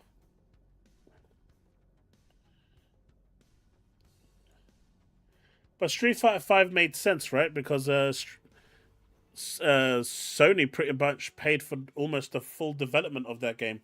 At the time, Capcom were almost going into bankruptcy, right? They were bleeding money like crazy, and Street Fighter V pretty much saved them. So it is what it is. Hope new CEO release Asher next gen Shah console. It'll be 27 most likely, Rabbi. I still don't see World of Warcraft on Xbox. Lead platform, that's it. That's the word I'm looking for. PC will be the lead platform. And talk about path tracing will make us console players to have path tracing. It looks so good though, Sanchez. Like, once you've seen it, you can't go back, man. It looks so good.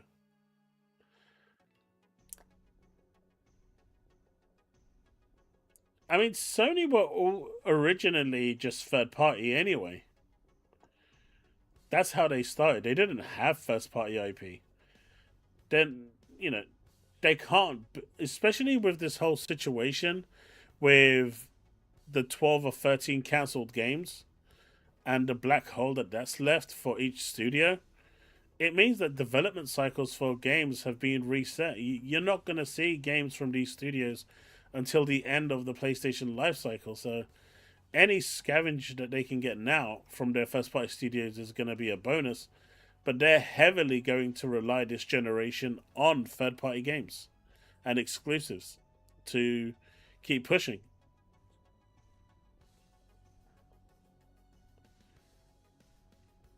Isn't PC the main platform anyone develops for?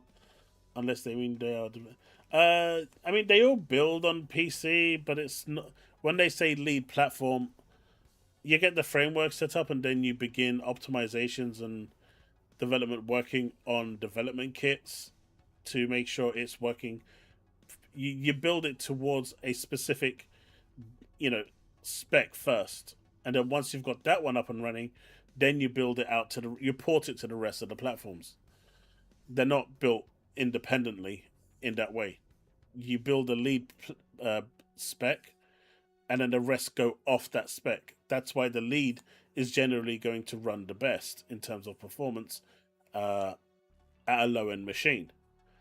What they're saying now is that lead platform will be PC and no longer, like The Witcher 4, for example. The lead platform for that is PlayStation 5. So it will, by default, run better on the PS5 than it should do on the Series X, because they're going to utilize the hardware on that machine and then port it to the other devices and kind of adopt where they can and cannot.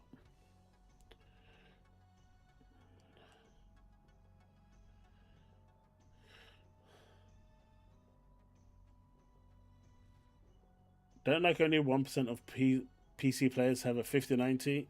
It's about that, yeah. I think the most popular card right now is like a 5070. A shame. It could have been a 5070 Ti, but I think based on Steam, I think it's 5070. Correct me if I'm wrong. Sony are the ones losing out if they stop PC ports, not the players. Well, I think it's a bit of both, but I think Horizon was their biggest earner in terms of single player games. Over the course of 5 years, 1.5 billion, I think it was, isn't that much money when you consider everything else that's also going in there. That 1.5 billion is revenue. You still have like 3-4 months of development costs per game. You still got the marketing, the advert, all of that stuff that go with it. So how much of that was actually pure profit? Maybe a billion over 5 years.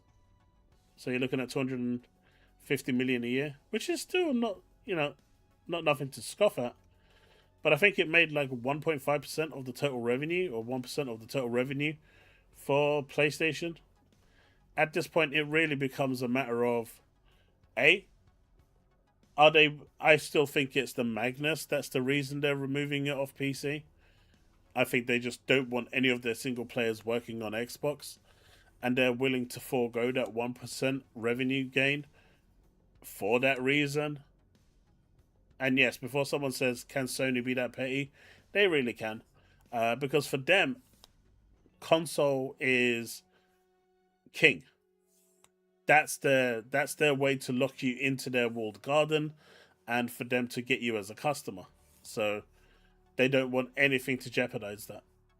And if another console underneath your TV can play PlayStation games, especially single player games, then that becomes a problem. And you can already see the shift.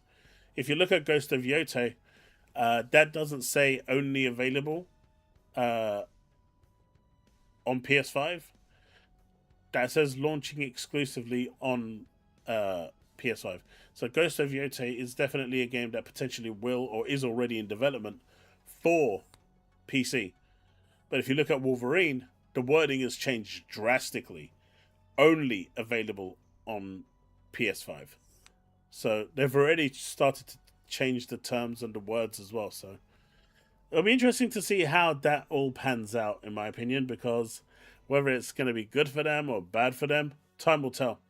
But it's going to be interesting. They're good, as Shuhei Yoshida said, porting the games to PC prints money, and Thomas Mahler said the same thing. Porting those games to PC is like free money because the work is done. It's just about optimizing and getting it right for PC, which will take a few months. So we all know this, but it really depends on just how much they value that return of interest over the brand's identity. And consoles for PlayStation, as you know, is everything. Do you know what, Talos? I wouldn't put it past them. The sad part is I wouldn't put it past Xbox for accepting it as well. That's the worst part. Man, the way Gorsty is hating on this Gakpo player, he's about to become my player of the year. Man, I might just come around next stream with like a Gakpo t-shirt. What if Microsoft Nation Hybrid Xbox gonna have? Yeah, that's why they probably don't want to do that either, Byron. Like I said, everything points towards Magnus. Them pulling out, everything points towards Magnus, and they don't want games on Xbox.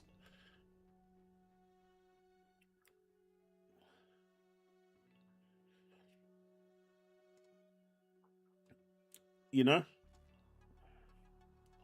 World of Warcraft, I know there is some controller support, but it's not great. It's not like Final Fantasy XIV, where you can do everything via the controller. So I think they still have some work to do in that regard.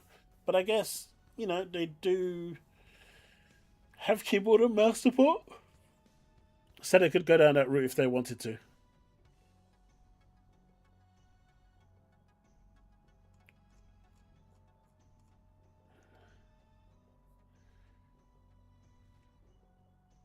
No, I don't want him. I want him to stay exactly where he is and continue doing the damage that he is.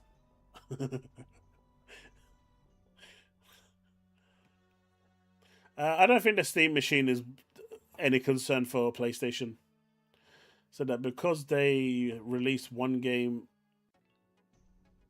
on doesn't mean that more are going.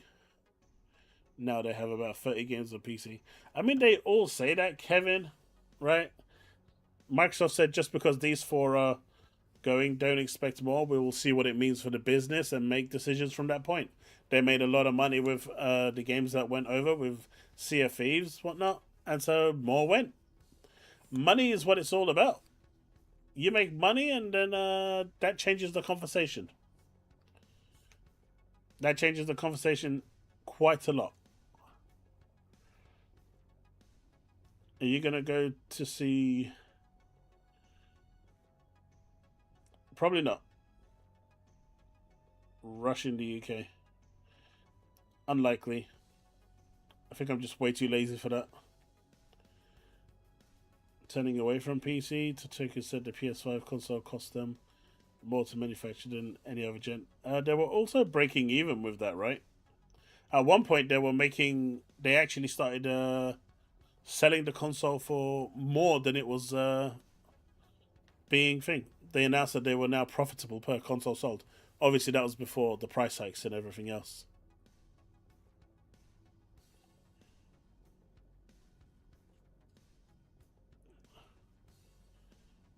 The PC revenue, I don't think it's been the success that they think it was gonna be. And looking at the way Microsoft is pushing games day and day on thing, you're looking at some games like Doom, which didn't do well. You know, there's a lot of games that Microsoft released. The Outer Worlds 2 didn't do well. So day and date gives you more of a chance of doing well, but it doesn't guarantee it.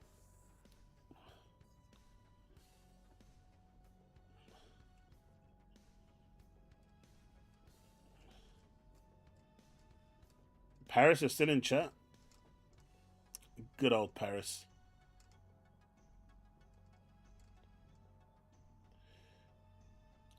Really, there is a huge gaming market on PC. Oh, I'm not saying that there isn't, Paris. There is a huge gaming market. But I think at the same time, games like Resident Evil 9 are more of an anomaly than uh, an expectation of it happening consistently. If we see like the next 10, 15 games all coming out and PC players turning up, then I'd say, yeah, for sure. But I think most people with Resident Evil 9 got bought out through the hype. The hype carried that game a lot.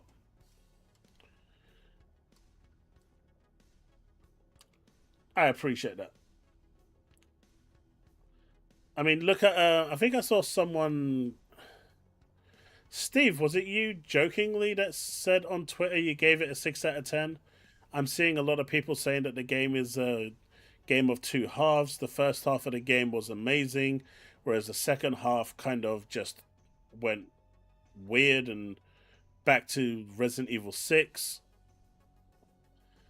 And, you know, it's cool and everything, but I do feel like it's a anomaly. There just needs to be more consistency with that. But yes, if we're looking at PC, I think there's like what 1.8 billion PCs out there. You'd expect them to sell at least 500 million units a game, right? Or 250 million, maybe 100 million. We're talking 1.8 billion here.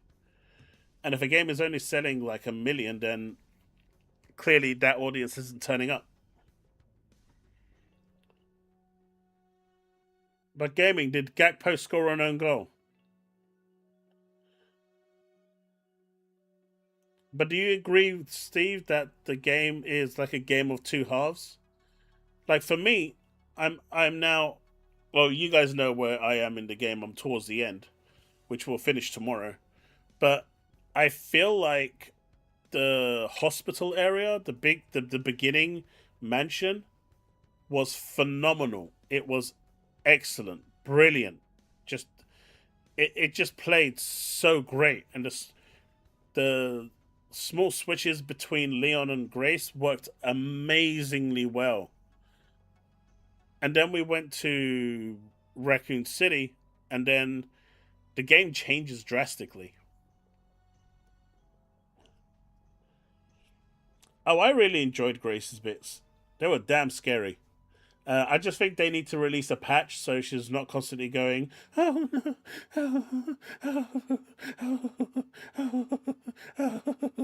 I think they need to tone that down by maybe 50%. Hey, Jaeger, or Jago. Is it Jago or Jago?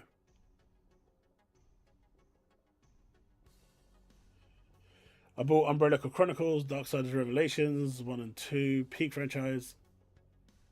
Umbrella Chronicles. Is that a spin off?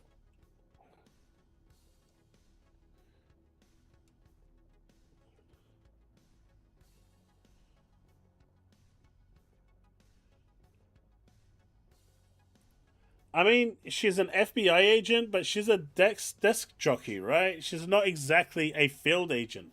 She's not used to seeing all of this stuff. She went there just to investigate something and come back to the office and fill up paperwork. So I understand why she's scared. Um, she's literally just a desk jockey. She doesn't do field work.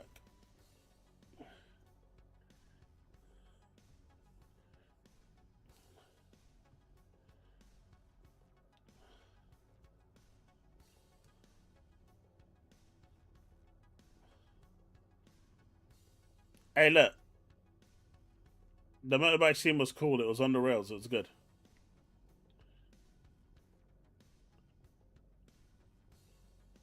Ah, so it's Jago. See, you already know that I played Killer Instinct because I know Jago.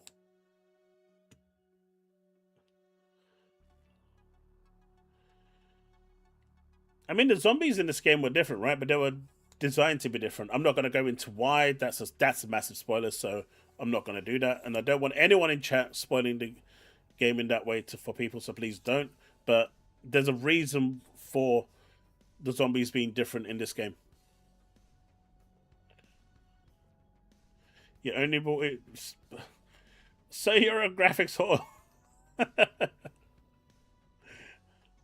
My name is Steve Burnside. I am Resident Evil Steve. But it's interesting with Capcom, right? Has anyone seen this? I know it's still talking about Resident Evil 9, but running natively on your phone through GameHub.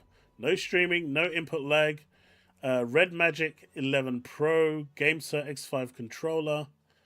I don't think this is... I mean, they're getting there, but this is actually running... this is an emulation. They're using a translation layer to get Steam games working on Android, and it works. Now, obviously, the frame rate is leaving much to be desired at 25 to 28 frames per second. But they've actually got it now running Steam games. I mean, to me, this is unplayable still. But this kind of shows you where gaming is kind of heading. This is running technically native on a phone.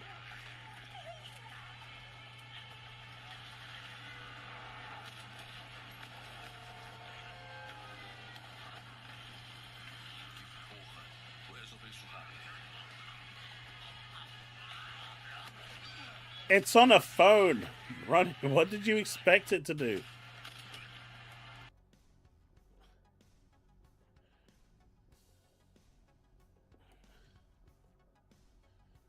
Running better than a 60 series. The point is, it's kind of cool that technology is, they're moving in that direction. They're getting Steam games natively to work on Android devices.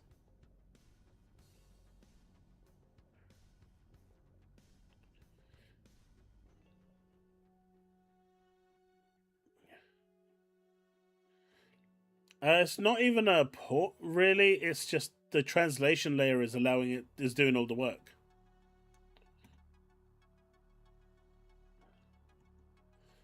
Man, Wolves beat Liverpool. Gakpo is the best. Let's go. Just gonna say. I mean, I heard about Android and translation layer, which is essentially what Proton is, right? Proton itself, I know people say it's emulation, but it's not. It's a translation layer. It translates the protocols and the API calls and stuff, so it works. 5 lasts 5.2 seconds, then you know what? That reminded me of the handheld OG Xbox, I think. Someone built one. Let's see if I can find it. Someone built one. And I think the battery lasted like so.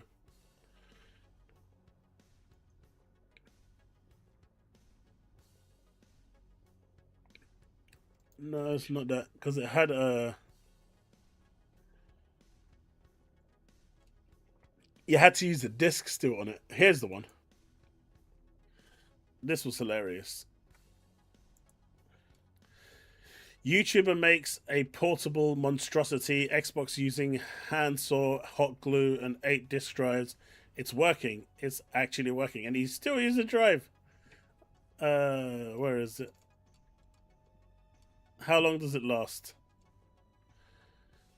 So, if you want to play just under 10 minutes of Halo on the train while strangers stare at you, presumably admiring the glorious handheld you're rocking, all you need is a hot glue gun. 10 minutes. It's actually less than 10 minutes. Where is it?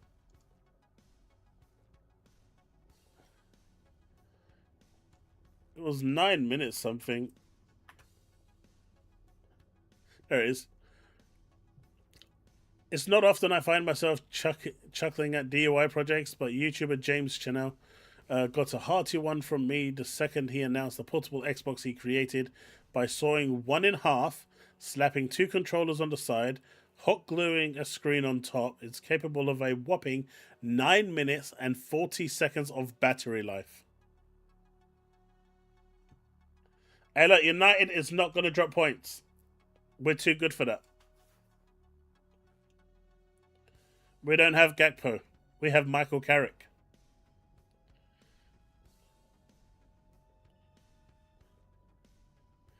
Rocks, at the moment, it's unknown, but if Microsoft, if Azure is going down the route of exclusivity, Game Pass is going to be the first thing that's going to be messed with. You can't have true exclusive gaming and have Game Pass living in tandem at the same time. Game Pass cannibalizes sales. Anyone that says it doesn't is ludicrous. It does. Right? That's just a given. You can't have both going hand in hand. So if they decide to go down that route, Game Pass will be affected. And that was why I put a poll up at the beginning saying what's more important to you, true exclusivity, paying £70 a pop, or Game Pass. And the group will split at 50-50. My gambling luck knows no limit. Remember, I backed United to beat West Ham. Hey, man, because of you, that guy has to keep that biff for another 5 weeks. You're just mean.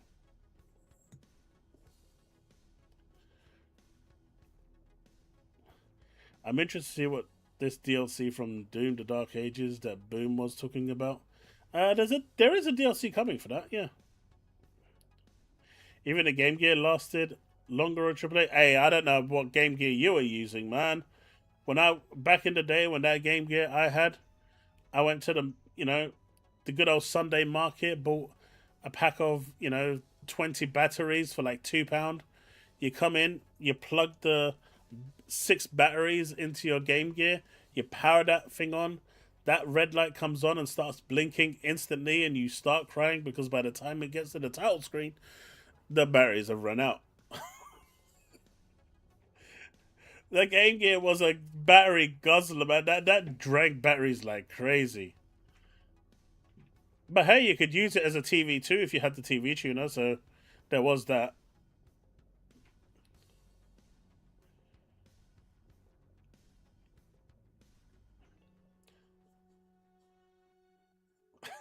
I will continue to ruin. Yeah, me too. Did you ever pick up the Nomad? Silver. The Sega Nomad.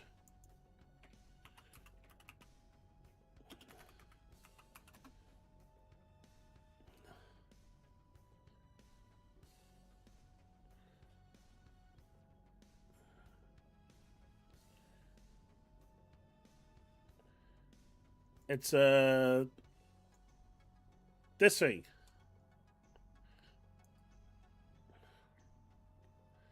Look at that screen size. Hell yeah. CRT. That's what I'm talking about. I think it was a brick. I've still got someone upstairs. Somewhere. The one thing I didn't ever buy, which I was disappointed in, I remember seeing it back in I know this is going to sound old now, right?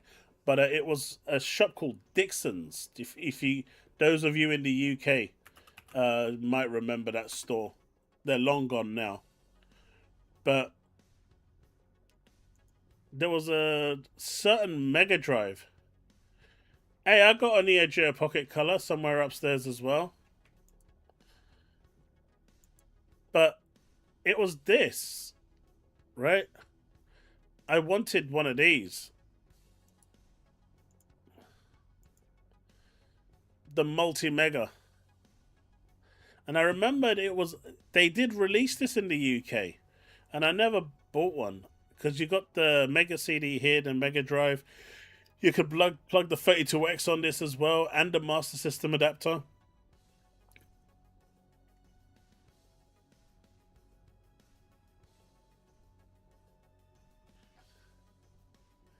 I never had one of these, but these are so expensive now. I really want to buy one, but paying £600 for one probably isn't smart. Not when I can get cool X-Real glasses that will just allow me to have like a 200-inch screening. Way more.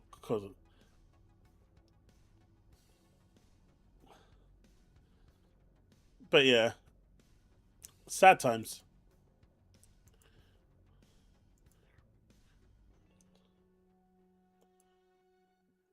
So, this has become an industry trend now, and I don't understand why. And maybe some of you in chat can explain to me why this has become an industry trend. Because I personally don't understand why, and I think it's one of the dumbest gaming industry trends that exist. And maybe some of you can tell me that I'm not seeing the bigger picture here outside of I'm not going to play that game twice. I just don't do that. Even with multiple ending games, I will play the game, get the ending, then go to YouTube and watch all the endings. I'm not going back to do it again, right? I just don't have that time. But in John Carpenter's Toxic Commando, you can choose the difficulty that fits your playstyle, which sounds amazing until you get to the very bottom. The toughest challenge in the game unlocks per mission after completing that mission on hard. Why? Why can't I just go very hard if I want to from the offset? Now, I get it. Steve is a huge fan of locking the games because he's told me before, locking difficulties behind completing the game and stuff like that. I don't understand the logic on why people enjoy this. Steve is a weird one, though, so that kind of makes sense for him. But does anyone really understand why this has become an industry trend? A lot of people are doing this. You saw this in Final Fantasy 16. I believe you see this in Resident Evil 9. And it's very common, but I don't understand why. And, even when Steve actually is a massive fan of this sort of thing, like you've got Ninja Gaiden, which Ninja Gaiden 4, you have to complete on whatever difficulty it is, and then you get the hardest difficulty. And I get it. He really likes that sort of thing. I don't understand why, and he can't really tell me why. He just says he likes it, but I don't really get it. I don't get it. I don't understand this trend.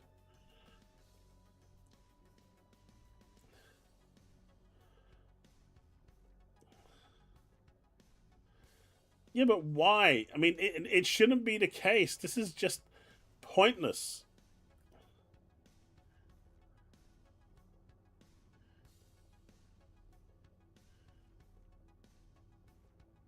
The new hit indie game?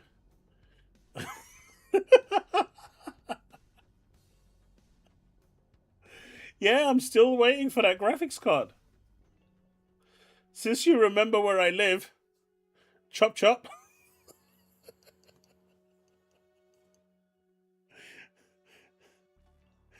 I'll have a bottle of Lambrini waiting for you.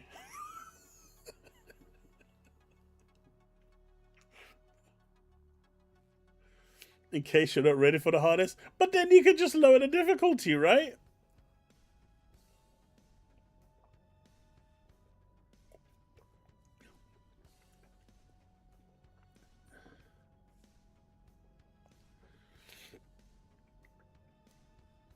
I can't even see replaying it. Look, I personally don't like replaying anything. The only one I really replayed was Metal Gear Solid 2, and that's because I wanted to speed run it and see if I could complete it in under 2 hours. Otherwise, I don't think there's anything that I've honestly played more than once.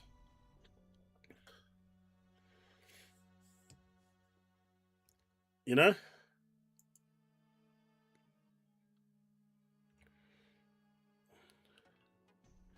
And when there's a streamer that sets the game to hardest. I mean, but that's a choice, right? What's wrong with that? That's a choice.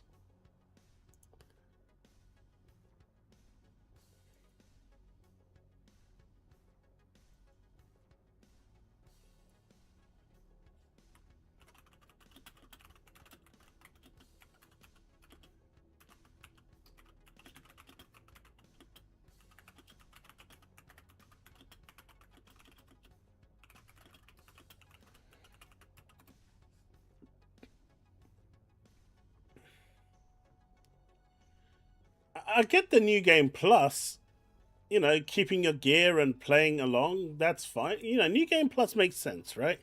But difficulty shouldn't be it shouldn't be artificially extended in that way. What is this game that you're telling me to look? It looks like this looks very inappropriate, Leaf. This seems like a Nintendo fan's dream.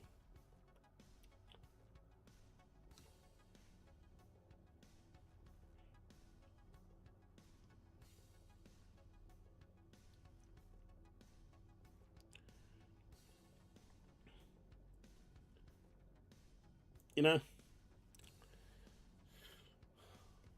So, I wanted to touch on this real quick. The new God of War, or God of War spin off with Faye. Gaming Since Nez says, "This is why leakers suck.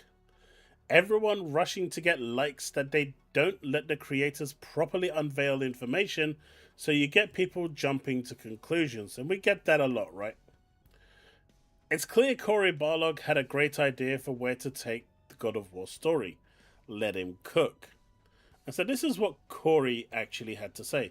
And to be fair, he is the mind behind God of War 2018, which is, critically acclaimed. Everyone praises it.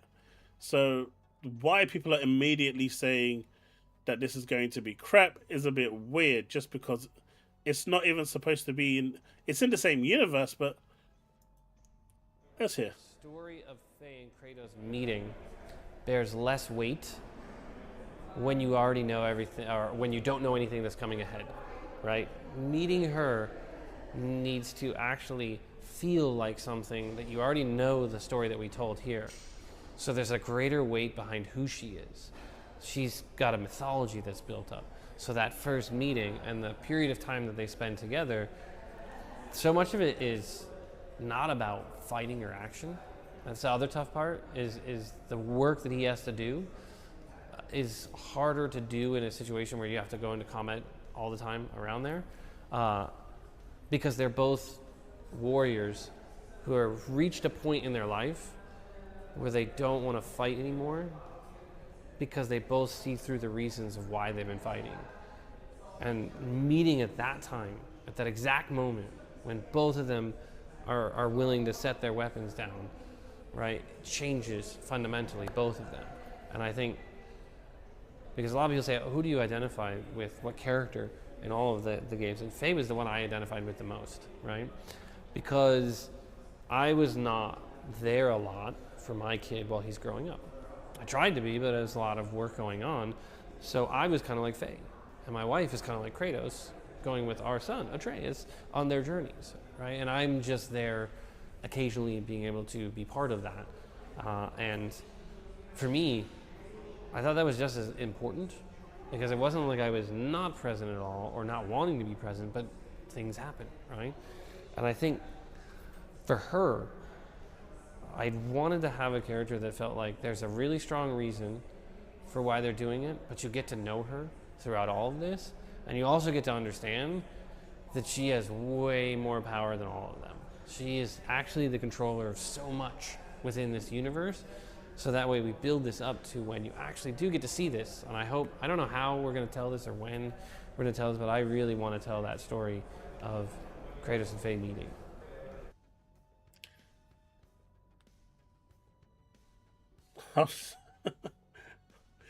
You don't like Corey, Erican?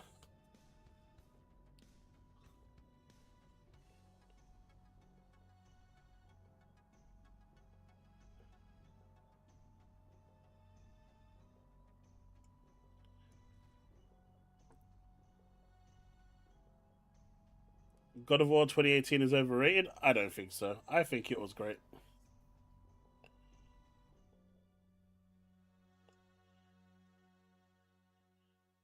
Who got blocked?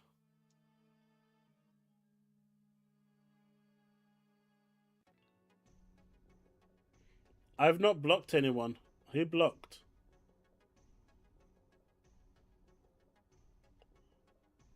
Every chat from my main account is blocked. Ouroboros, what's your main account called?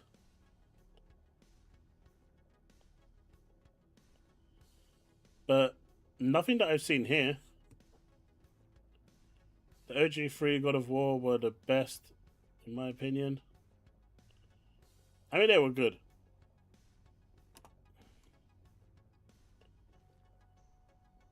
Take it easy, Oro. Check Susano's account. Okay, let me have a quick look. There's nothing there. He hasn't... When was the last time Susano said something? Let's see. It's been a while since Susano said something. Oh, he is Ouroboros. He's Susano.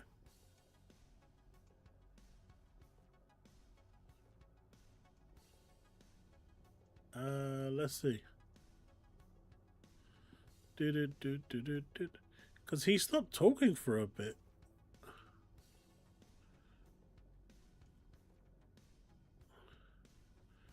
It's definitely not blocked though.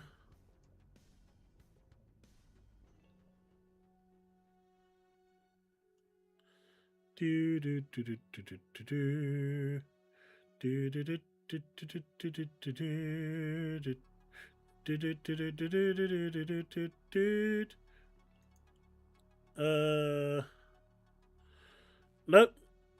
He's not in timeout. He's not hidden from the channel. Channel activity. The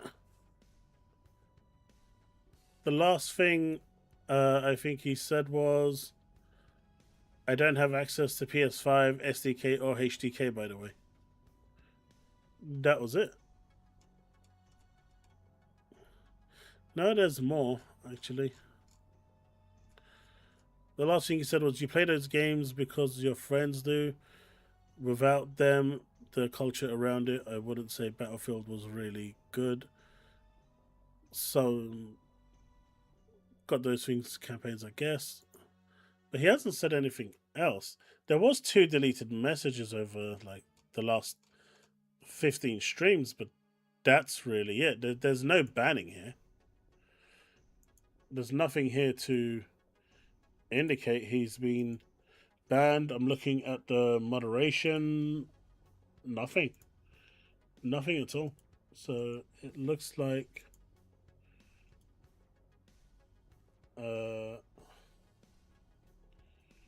it might just be YouTube being YouTube.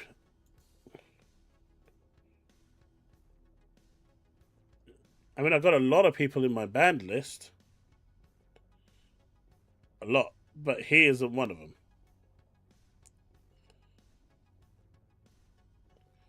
The latest one that went into my ban list was that Toner Wet Knee Jetson, because he came in with spoiling the ending to Resident Evil 9 literally 2 minutes into starting the stream.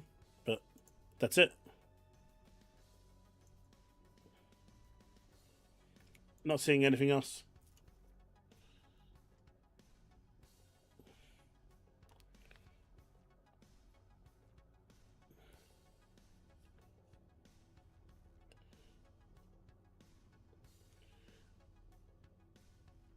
No, it's fine. It's just I can't see anything, Susano. So maybe it's nah, Leaf. Only that random Twitter account called Billy. That one. That one is definitely banned. That one was way too Nintendo happy. That weird account.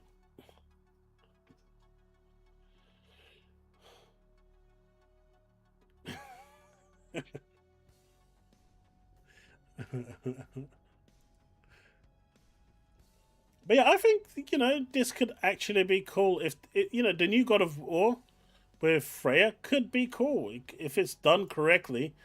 I think it can be, additive to the world building of God of War.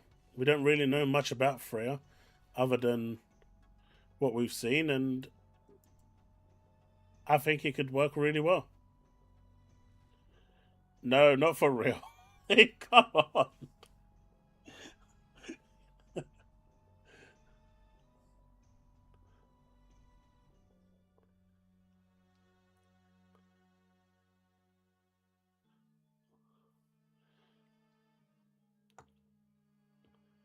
But yeah, I think this could be a good thing. I don't think this is a negative, and I think people immediately calling this bad is just weird. It's just weird energy. I like it when I like it when they kind of delve into the past of other characters and kind of let you learn more about them. But what's going to be interesting is to see what sort of game this is going to be. Now, from the few people that have come out and have spoken, it's going to have like a Devil May Cry vibe to it, which is both cool and weird at the same time, because that kind of goes away from the whole over the shoulder experience that Sony is known for. But it could very well be another classic game, or it could flop. Time will tell.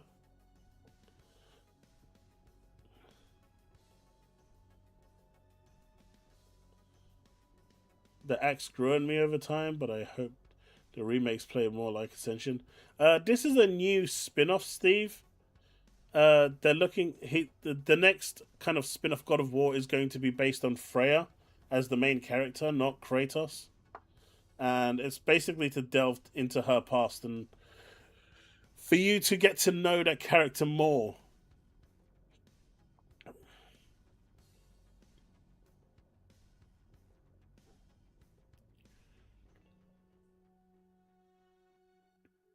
Sony choose to close Bluepoint instead of letting them handle. That's a good question, Vince. I don't think we'll ever know really the mindset behind closing Bluepoint. I think it's just horrible. But Bayonetta. There's a new Bayonetta rumored in development, plus Bayonetta and Metal Gear Rising Revengeance remakes and remasters. What do you think about that? I remember reading about Bayonetta. I think 3 is the latest one. Wasn't very well received, I don't think. It was really different to the originals, and playing on the Switch, it felt... I don't know. But apparently there's a new one in development. And they're looking to kind of bring back the originals. I mean, Metal Gear Rising would be kind of cool, right? Revengeance coming into the modern day. PS5. Hey, Diablo, that's all good, man. That is all good.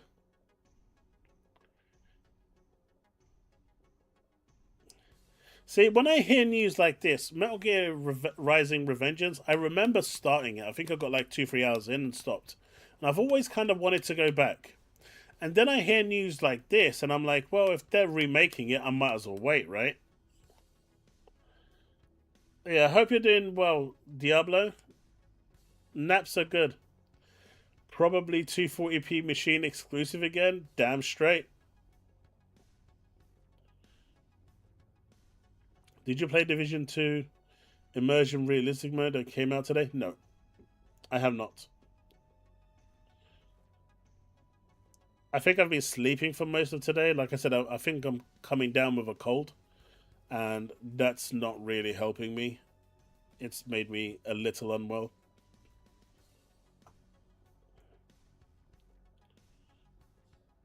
So I've been sleeping a lot today. But I kind of hope it's gonna be a thing.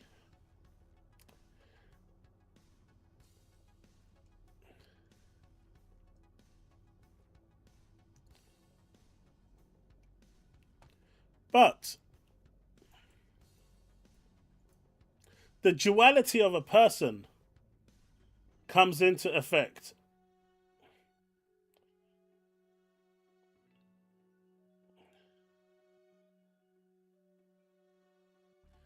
Right?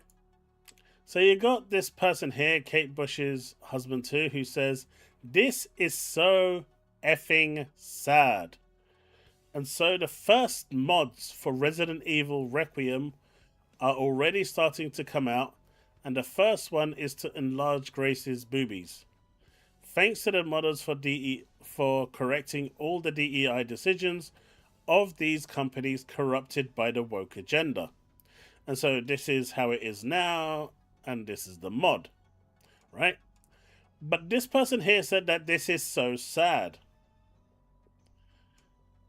But she's totally happy for this one over here. Now, I know there's a certain someone in chat right now who wants to know exactly what this mod is. I don't know. I can't help you there. Go searching. But the duality of this is sad, fully clothed, and let's do this on this one. Same person, by the way. Same person. And this is why they will never escape the allegations of being hypocrites.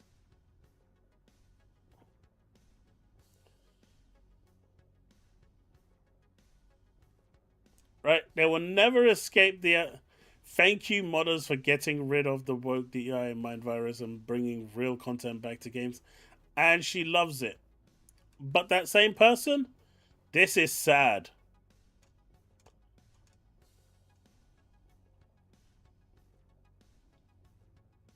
Phil, Harmon, Sarah in Resident Evil.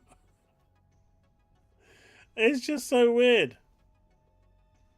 It's just so weird, man. I don't think I'll ever get it.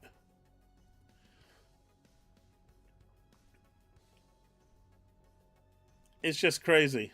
But this is why they'll never escape the allegations.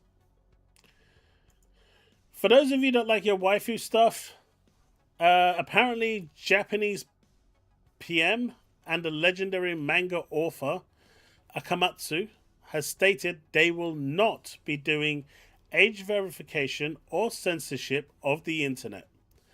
Instead, they will teach children the dangers of the internet and still allow freedom of expression. So the whole age verification thing that's sweeping the Western world for no reason whatsoever at all, outside of the government's trying to get your ID, and this whole silliness with censorship, Japan is just sticking their middle finger up and saying, screw you, we're not going to do that.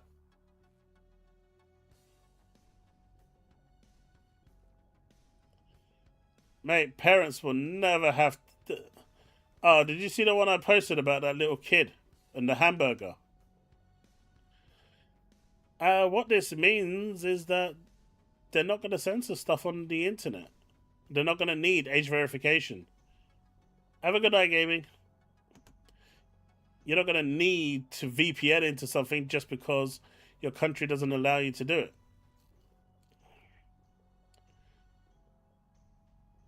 But I think this is good news. I think this is great news. Alright, so there was a video that Leaf wanted us to check out before I go back to one last topic.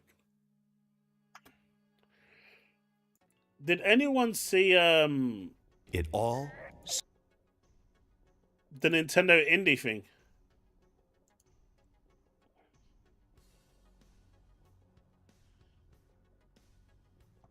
Would have gone, don't want to.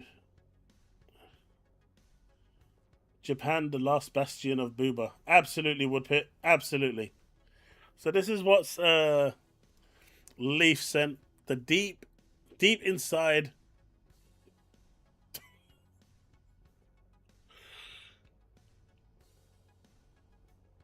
starts here. Are they serious One with this? among millions.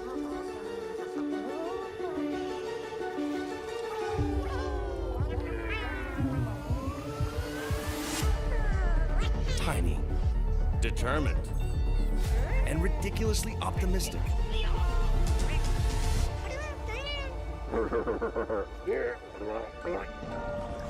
They dream of purpose. But it will not be easy.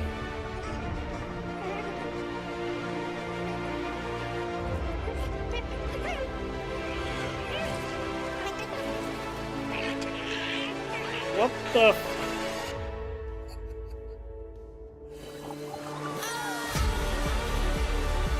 What the hell? Hey, they're wearing a sombrero. Where millions perished, you become. Man, Steve.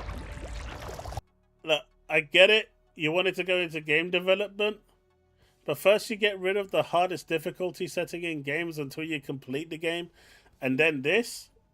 Jesus, man.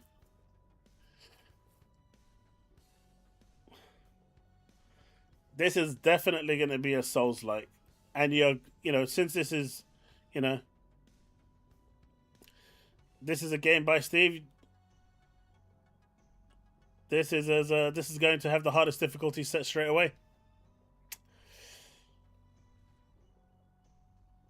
Jesus. This is weird. This is I did not expect to see that. I did not expect to see that.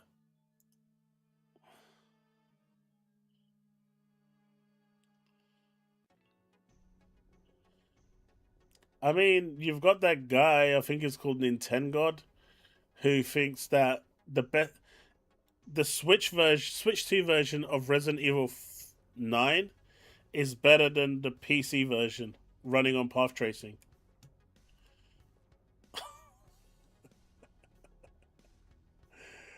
Oh, you can't fix stupid, man. You can't fix stupid. You can try, but you will fail.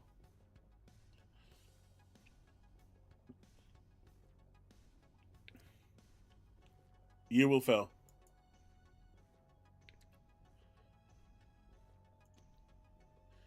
So, chat, getting back to where we started off with the show, exclusives or Game Pass Day 1. Where do you stand overall, now that we've had those discussions? Do you still want Game Pass Day 1 games and being able to play your games anywhere, regardless, at the expense of the console being diminished in terms of value and, overall presence? Or do you want true exclusivity brought back to gaming once more with Xbox?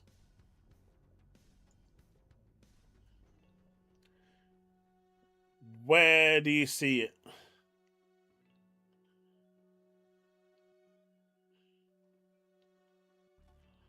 So, Banisher, you don't want Fable on PC or PlayStation?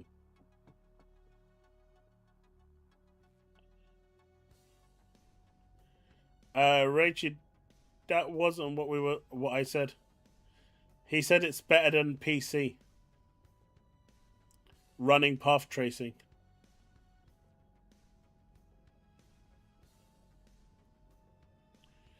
I mean, at some point, Game Pass prices will rise again. Your best bet is to stock up 3 years and hope for the best. You can't have both.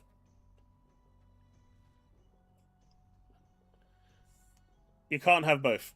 That's just not possible.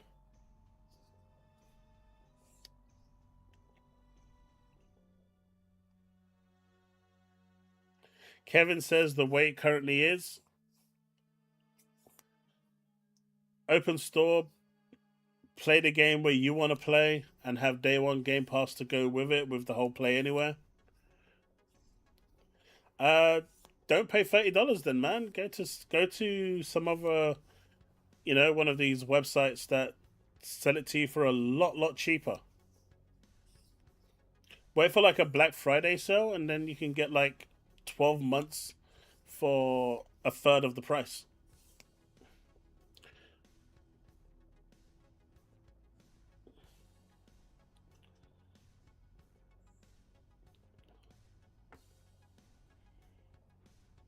That's what, smart people do. You look for the best deals and go with the best deals.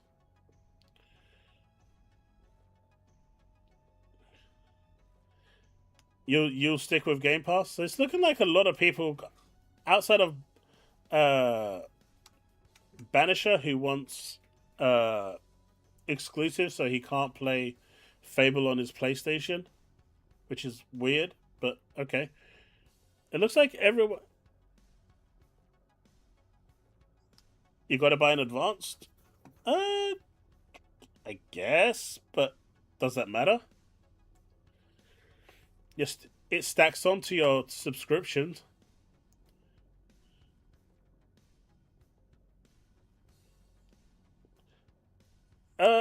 So there's a lot of talk about Game Pass right now, right? Because a lot of things could be changing. There's talks of them removing Call of Duty. There's talks of bringing Minecraft Realms on there. There's talks of bringing WoW subscription onto there.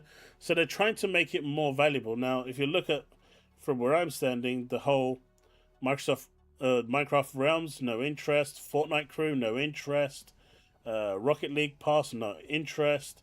If they bring the WoW subscription, no interest. None of that value that they're adding is of any real interest to me. Even the Ubisoft stuff I could probably do without, because A, I've probably got most of the ones I'm interested in, and two, if there is a game I'm interested in, it'll probably be worth like $5 at this point. So, unless it's a brand new game, and even then, whatever, I'll probably save in the long run. So, even the Ubisoft stuff that they tacked on, none of that is really adding any value personally to me.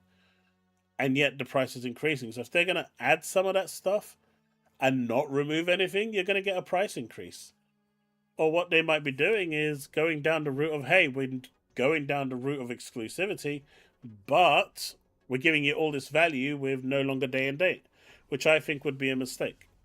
I think the day and date on Game Pass is way more valuable personally than the actual exclusivity moniker.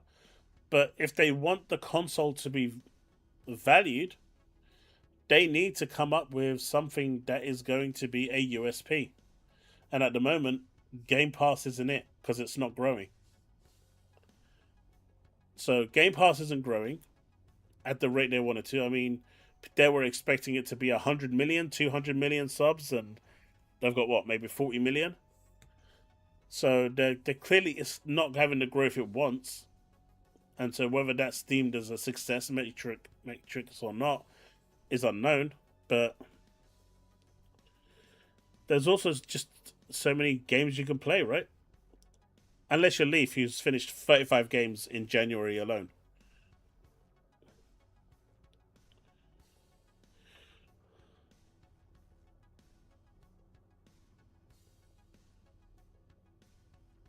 At no point did I say any of this is accurate.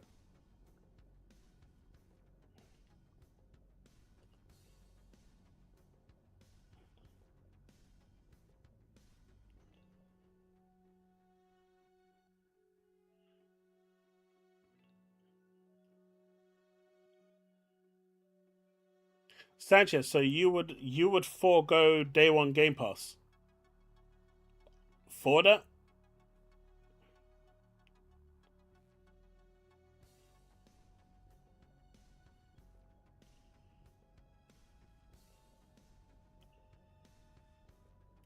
Rachel, I think they'll add expiration periods to those. Honestly, if you don't access it within a certain time frame, the realm will just shut down.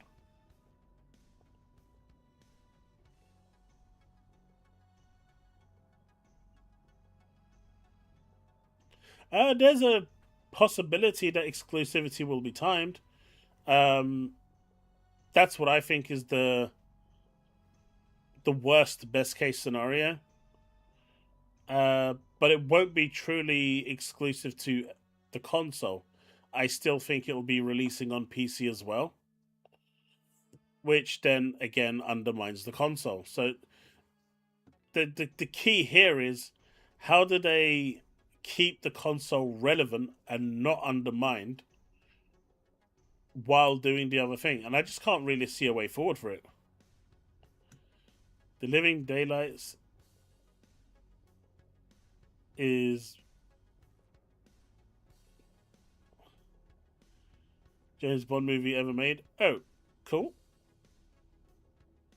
Interesting.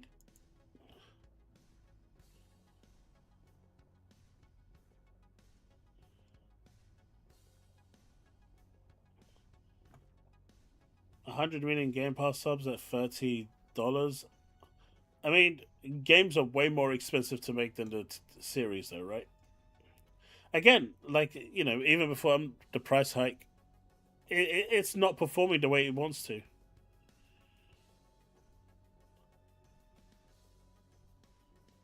Bold Alpha, that's actually a really good option. You know, that could work, right? If they turn around and say, if you subscribe to it through the console on Ultimate via the console itself, so you go through the console as a proxy to get it, you get like a 25% discount to show that you're a loyal customer of the hardware. That could work. Or maybe they could just... I don't think they'll ever go back to, you know, console specific. They got rid of that for a reason. So that's done with, and that one was like an abomination anyway. But doing something like that could work. I could see that being, you know, giving the console some value.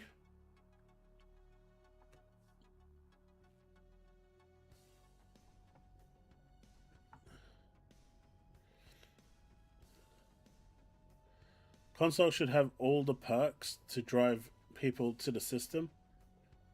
Again, the problem with that they'll have, Ilray, is if the PC has the same perks,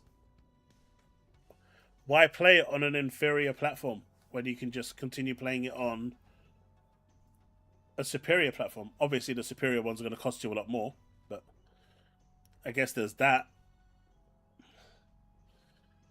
Susano's been a naughty boy. Why? What happened? What did he do? What did he do? Did he actually get banned?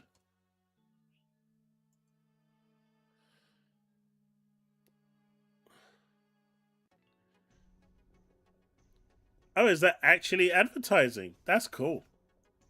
That's what I'm talking about. Advertising is really important.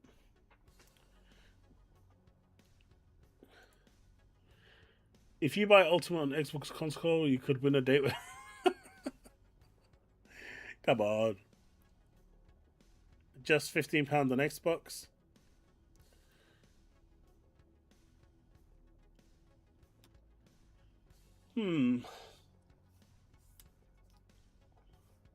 Maybe. I don't think they want to split the subscriptions, because then you're going to have like... They're already looking to get rid of the PC subscription. There's talks of them looking to integrate PC into premium. So I don't think they'll go down that route. But, you know, those talks were being had before Asher came along, so they could be, staged as well. I think your missus wouldn't like...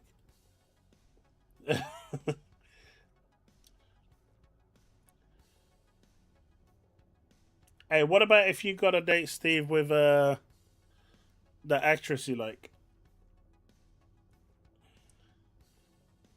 Salma Hayek.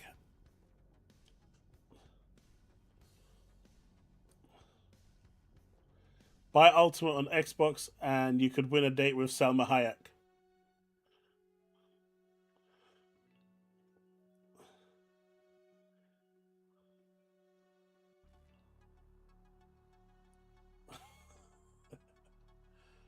Order the Legion Go S should arrive Thursday.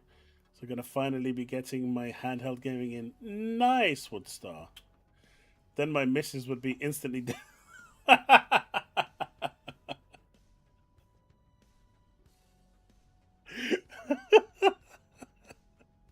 And there was no hesitation to that. He was. That keyboard is on fire. It's like, there'll be no hesitation.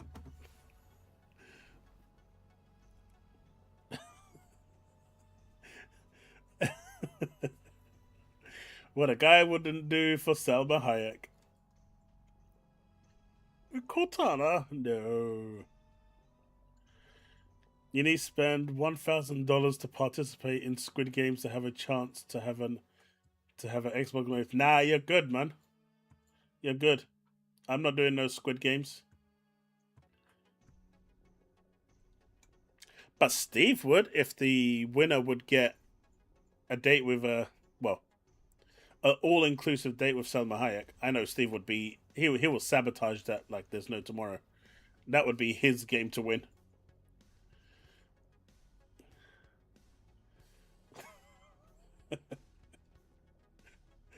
I don't know. My personal opinion is that in terms of exclusivity, I don't care about the whole it being gated in that way. I don't think that's a good thing at all. I do believe that if you tailor make it to one spec, one, SKU, you generally should walk away with a better experience. I do believe that. But in this day and age, that's not even an option anymore. You've got Xbox with the Series S and X, so you're kind of having to compromise already anyway. You've got the PS5 with the 5 and the Pro, so you're compromising there anyway. You got the Switch with the not docked and the docked, so you're compromising there anyway. So the day of old where you had like the OG Xbox, the PS1, the Sega Saturn, PS2, 3, 4. I mean, even the 4 you don't count anymore because that had the Pro. But you got the 360. You can't even count the Xbox One because you had the One X, the One S, which was more powerful than the One. Back in the day, that view held a lot more relevance than it does today. So, even though my way of thinking, I feel is still somewhat relevant, it has lost a lot of that relevance over time because consoles are no longer a single spec. They are multi-spec, and that kind of changes everything. Altered Cesano? What did you do, Cesano?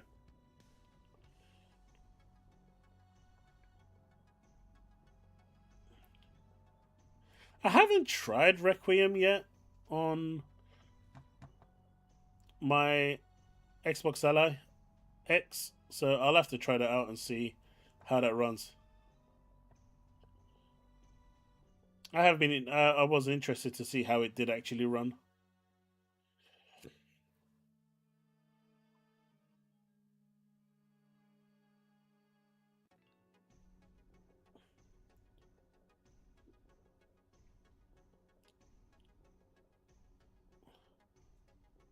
Oh, I think I know, but I'm not sure I should say here. Might be. Naughty Cesano. The only way exclusivity works on Xbox is if they pay to keep games off PlayStation. But the thing is, the moment Microsoft this is the thing, right? And I think people aren't getting this. The game's not going to PlayStation, but still going to PC, means that the relevance of the console is still diminished. I don't think it matters whether they go to the PlayStation platform or the Switch if they're still going to the PC. Now, if they go like a year later to PC, I can totally get that. But exclusivity only works in propelling the hardware if it's truly exclusive. Even if it is a year and a half exclusive, people won't wait a year and a half to play a game that they want to play right now. Right? They want that game right now, and they're going to make sure they've got the console to play it. So the moment it's available on something else, that changes things. And so whether it's available on one extra platform or 3 extra platforms outside of your own console changes nothing. Because you're not giving those people a reason to buy your console. If they've got a shoddy PC that can still run it, they don't need to pay £500-600 for your console. They could just play it on their PC. Sure, it might not look the best, but they can tinker it to the best possible way, or just upgrade a graphics card or whatever, and get away with it that way. You know, there are multiple ways that they can do it. The whole point of exclusivity is to remove choice. That is what exclusivity is all about. It removes choice. It removes consumer friendliness in terms of you being able to play the games where you want, and you're being told that you can only play the game here. So if you want to play this game day one, you buy this console and you play it here.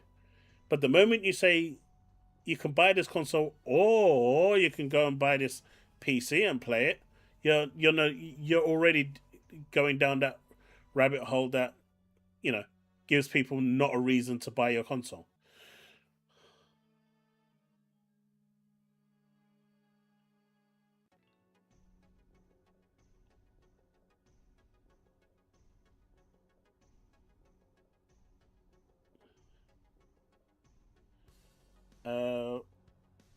Do you, Il Reto? Sorry, you said, do you do okay shows? What do you mean by okay shows?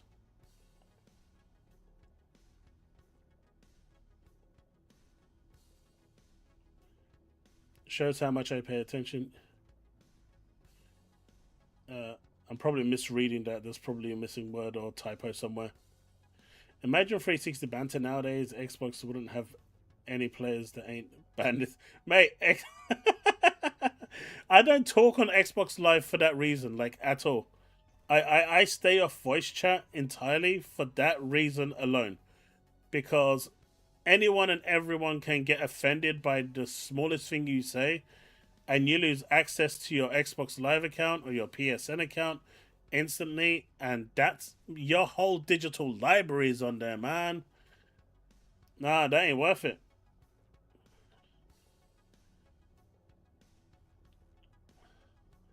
Yeah, it has to be a year or a year and a half away, Bold Alpha Wolf. As long as it's not day and date. That's what I'm saying. If you make it day and date, it ain't gonna work. But if you do it a timed exclusive, where the game will it will launch only on Xbox, and then a year or 2 years later it will go to PC, that would work. That would 100% work. Because then you're prioritizing the console. If you want to play it day one, the only place you can play it is there. If you look at other games like what is it? What was that? Wukong. Let's use Wukong as an example. That game sold 20 million, right?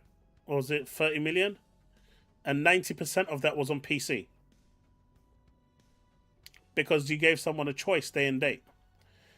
The new Kenner game is going PC and PS5. I'm going to get it on PC because it's going to give me a better experience. My PC is more powerful than my PS5 Pro. So you're releasing it day and date. I'm getting it on and playing it on my PC, not on my Pro. I can't remember the last time I put my Pro on. Because when they release their games day and date, I will play it where it's best played. It's really that simple. If you give me that choice, I'm going to play it where I want to play to get the best experience. And that is great. It's perfectly great for me as a consumer. But the brand itself, in terms of the hardware, suffers. So you want to remove that choice if you're making exclusive. So it really depends on how much you want that choice to go away. But the only way it will work is if it's truly exclusive, even if timed for a set period, to the console. The new dungeon in 14 is tough. I probably can't do it yet, Chili. I'm still doing the hunts on a weekly basis to try and get my gear. Did they increase the eye level yet? I hope not, because I'm still struggling to max out my eye level. Choice to me is bad because right now on Steam there is constantly too much choice. 10 plus different similar games releasing all at once. MGS2 even states having all this choice is bad in a digital age. I kind of disagree with that. You don't have to play everything, right? Just play what you want.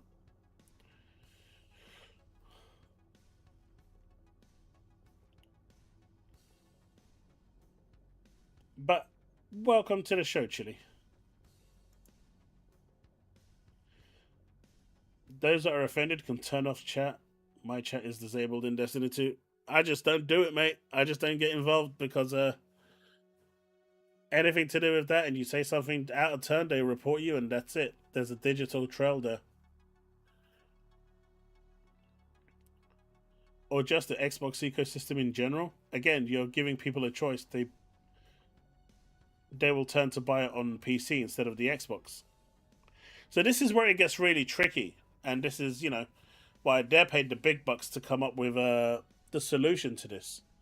Me personally, like my personal opinion, I value exclusivity, but not at the expense of what I have right now. That's my personal opinion.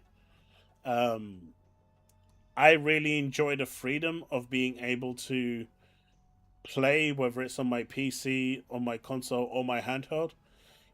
When I go to bed, I'm usually in bed with my LIX playing for like 45 minutes to an hour. Just usually an RPG. And I know that save is then going to transfer to my Xbox or my PC because of the whole play anywhere. That really benefits me as a parent, as a gamer. It really benefits me. So I personally wouldn't want to lose that, but I understand the implications that will have on the hardware. So that's my position. That's where I stand. That is despite me having my how I value exclusives in general, right? But that's my my personal stance on the thing. I honestly feel like Xbox is limiting the impact they have in gaming, going hardware centric again versus open platform gaming. We've seen them build up over this gen. I think the biggest thing, Bold Alpha, is that they're not seeing the return that they wanted to. Now, whether that's because they never had any big AAA games coming out last year, they had AA games, but they never had really big. I mean, I would say Doom is a AAA, and that didn't sell very well on any platform, which is weird. But they never had any real big seller, and obviously, the one that would have carried them, COD, didn't sell very well either in terms of unit sales. So I think that's where why they're looking at it. If they were bringing in 10% gross margin, operating profit revenue, then they'd be more than happy to continue the way they're going. I just don't think they're getting the growth that they want. But again, it is what it is, and it's for them to decide. Yeah, you can get banned from party chat too. You can. Hell, you can get banned if someone else is cheating in your team in multiplayer and you didn't leave. You're expected to leave that game instantly, take the penalty hit for leaving, which can potentially ban you, or stay in the game and get potentially banned. So you're damned if you do, damned if you don't. There's really no escaping the ban. They're just coming for you.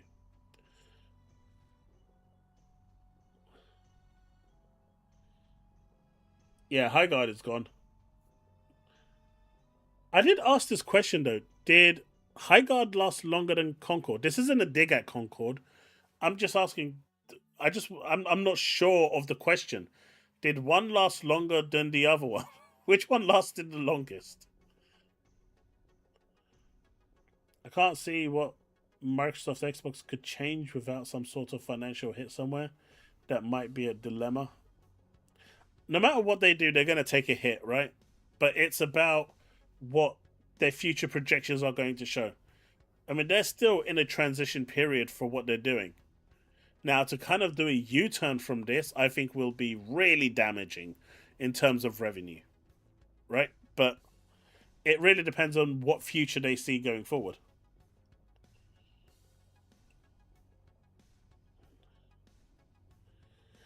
Chaos Code. So High Guard did last longer than Concord? Damn. Concord never escaping allegations. I guess it's High Guard. High Guard will now be known as Concord 2. To me, the game doesn't have the player base required to keep the game being worked on. So not really anything to be done about it. I just think the game was badly designed, man.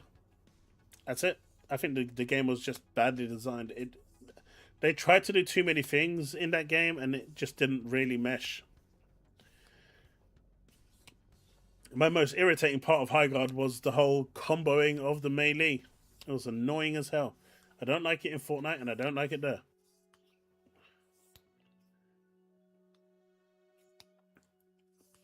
But yeah. The culling lasted 8 days.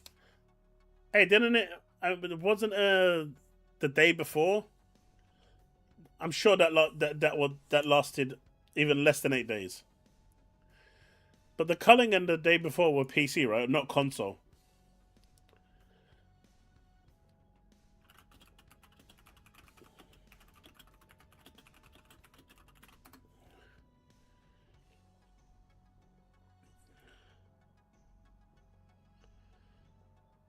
Oh, the day before lasted 45 days. Let's see. Concord, how long did it last? Concord lasted 12 days or 11 days according to some reports.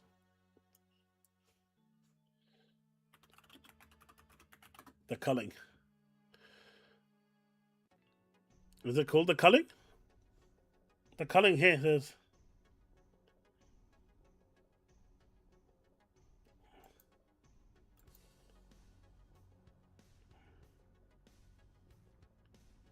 Apparently, the day before, including early access to the game, lasted 45 days.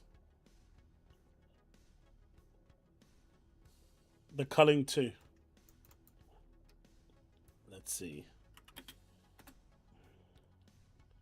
The culling 2 lasted only 8 days after its launch. Can you imagine working on a game that long and then have it shut down in 8 days? That's rough, man.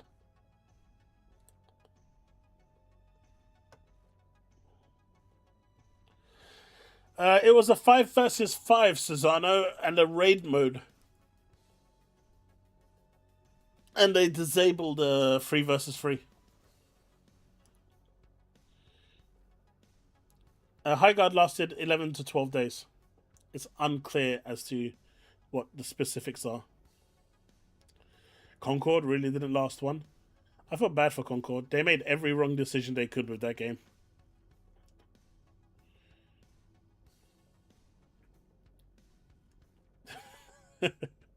Man, that game was the biggest scam of all time. But folks, we are going to be back on Thursday. We've got the Future Game Show, which starts at 8 o'clock, so I do need to be on about half an hour before I normally am. I'm going to do my best to do that. The show starts at 8 p.m. my time. So hopefully it will have some cool PC games showing. Don't think there's anything else showing on that day, so if there's anything else after that for news-wise, we'll check it out. Otherwise, the show usually goes on for like 2 hours, 2.5 hours, so that should be a good length. I'm probably going to finish Resident Evil Requiem tomorrow, and chat, you suck with the way. Check this out, right? On Monday, I'm playing Resident Evil Requiem. Yeah, guys, I really want to finish this today, so yeah, you've got like a couple of hours left. 2 hours later. Yeah, you've got a couple of hours left. 2 hours later. Yeah, you've got a couple of hours left. Screw you. I got trolled hard. It's like, oh, how long have I got? Oh, you got about 20 minutes of gameplay. 45 minutes later. Yeah, you've still got 20 minutes. They trolled me hard, man. I was starving and they still kept going. That was all, Steve? It's like, yeah, you know, Grace's part is like 4 minutes, Leon's part is 5 minutes, and then Grace's part is 4 minutes. I was like, oh, cool, so it's really done. Oh, that's if you know what you're doing. If you don't, it could take like 2 hours. Okay. I see how it is. I see the disrespect. I didn't die 5,000 times. I died 4,999. Hey, I'm going to take credit for that single one. So, Chaos was the kid in the backseat asking if... Pretty much, Susanna. So, yeah, hopefully we'll finish Requiem tomorrow. And if we finish it early, then probably do some more Dragon Quest. Maybe. Not sure. But otherwise, we'll be back on Thursday. And yeah, interesting discussions today. It's been insightful to see your thoughts into how you see this working out, what you're willing to accept. Might make a video about it soon and have a little discussion. But yeah, and then go into the next room. That did not happen, chat. That did not happen.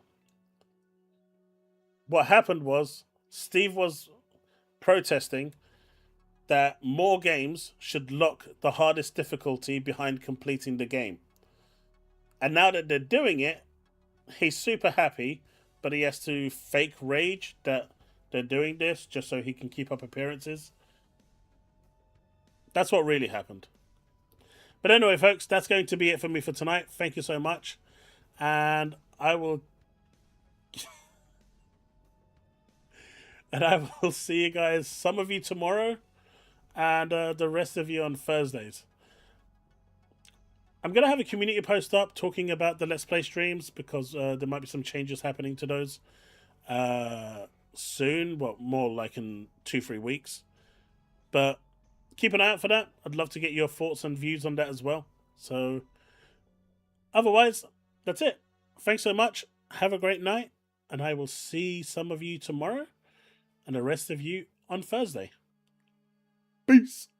I'm going to go and take Luna out into the garden for a little bit. Have a good one, folks.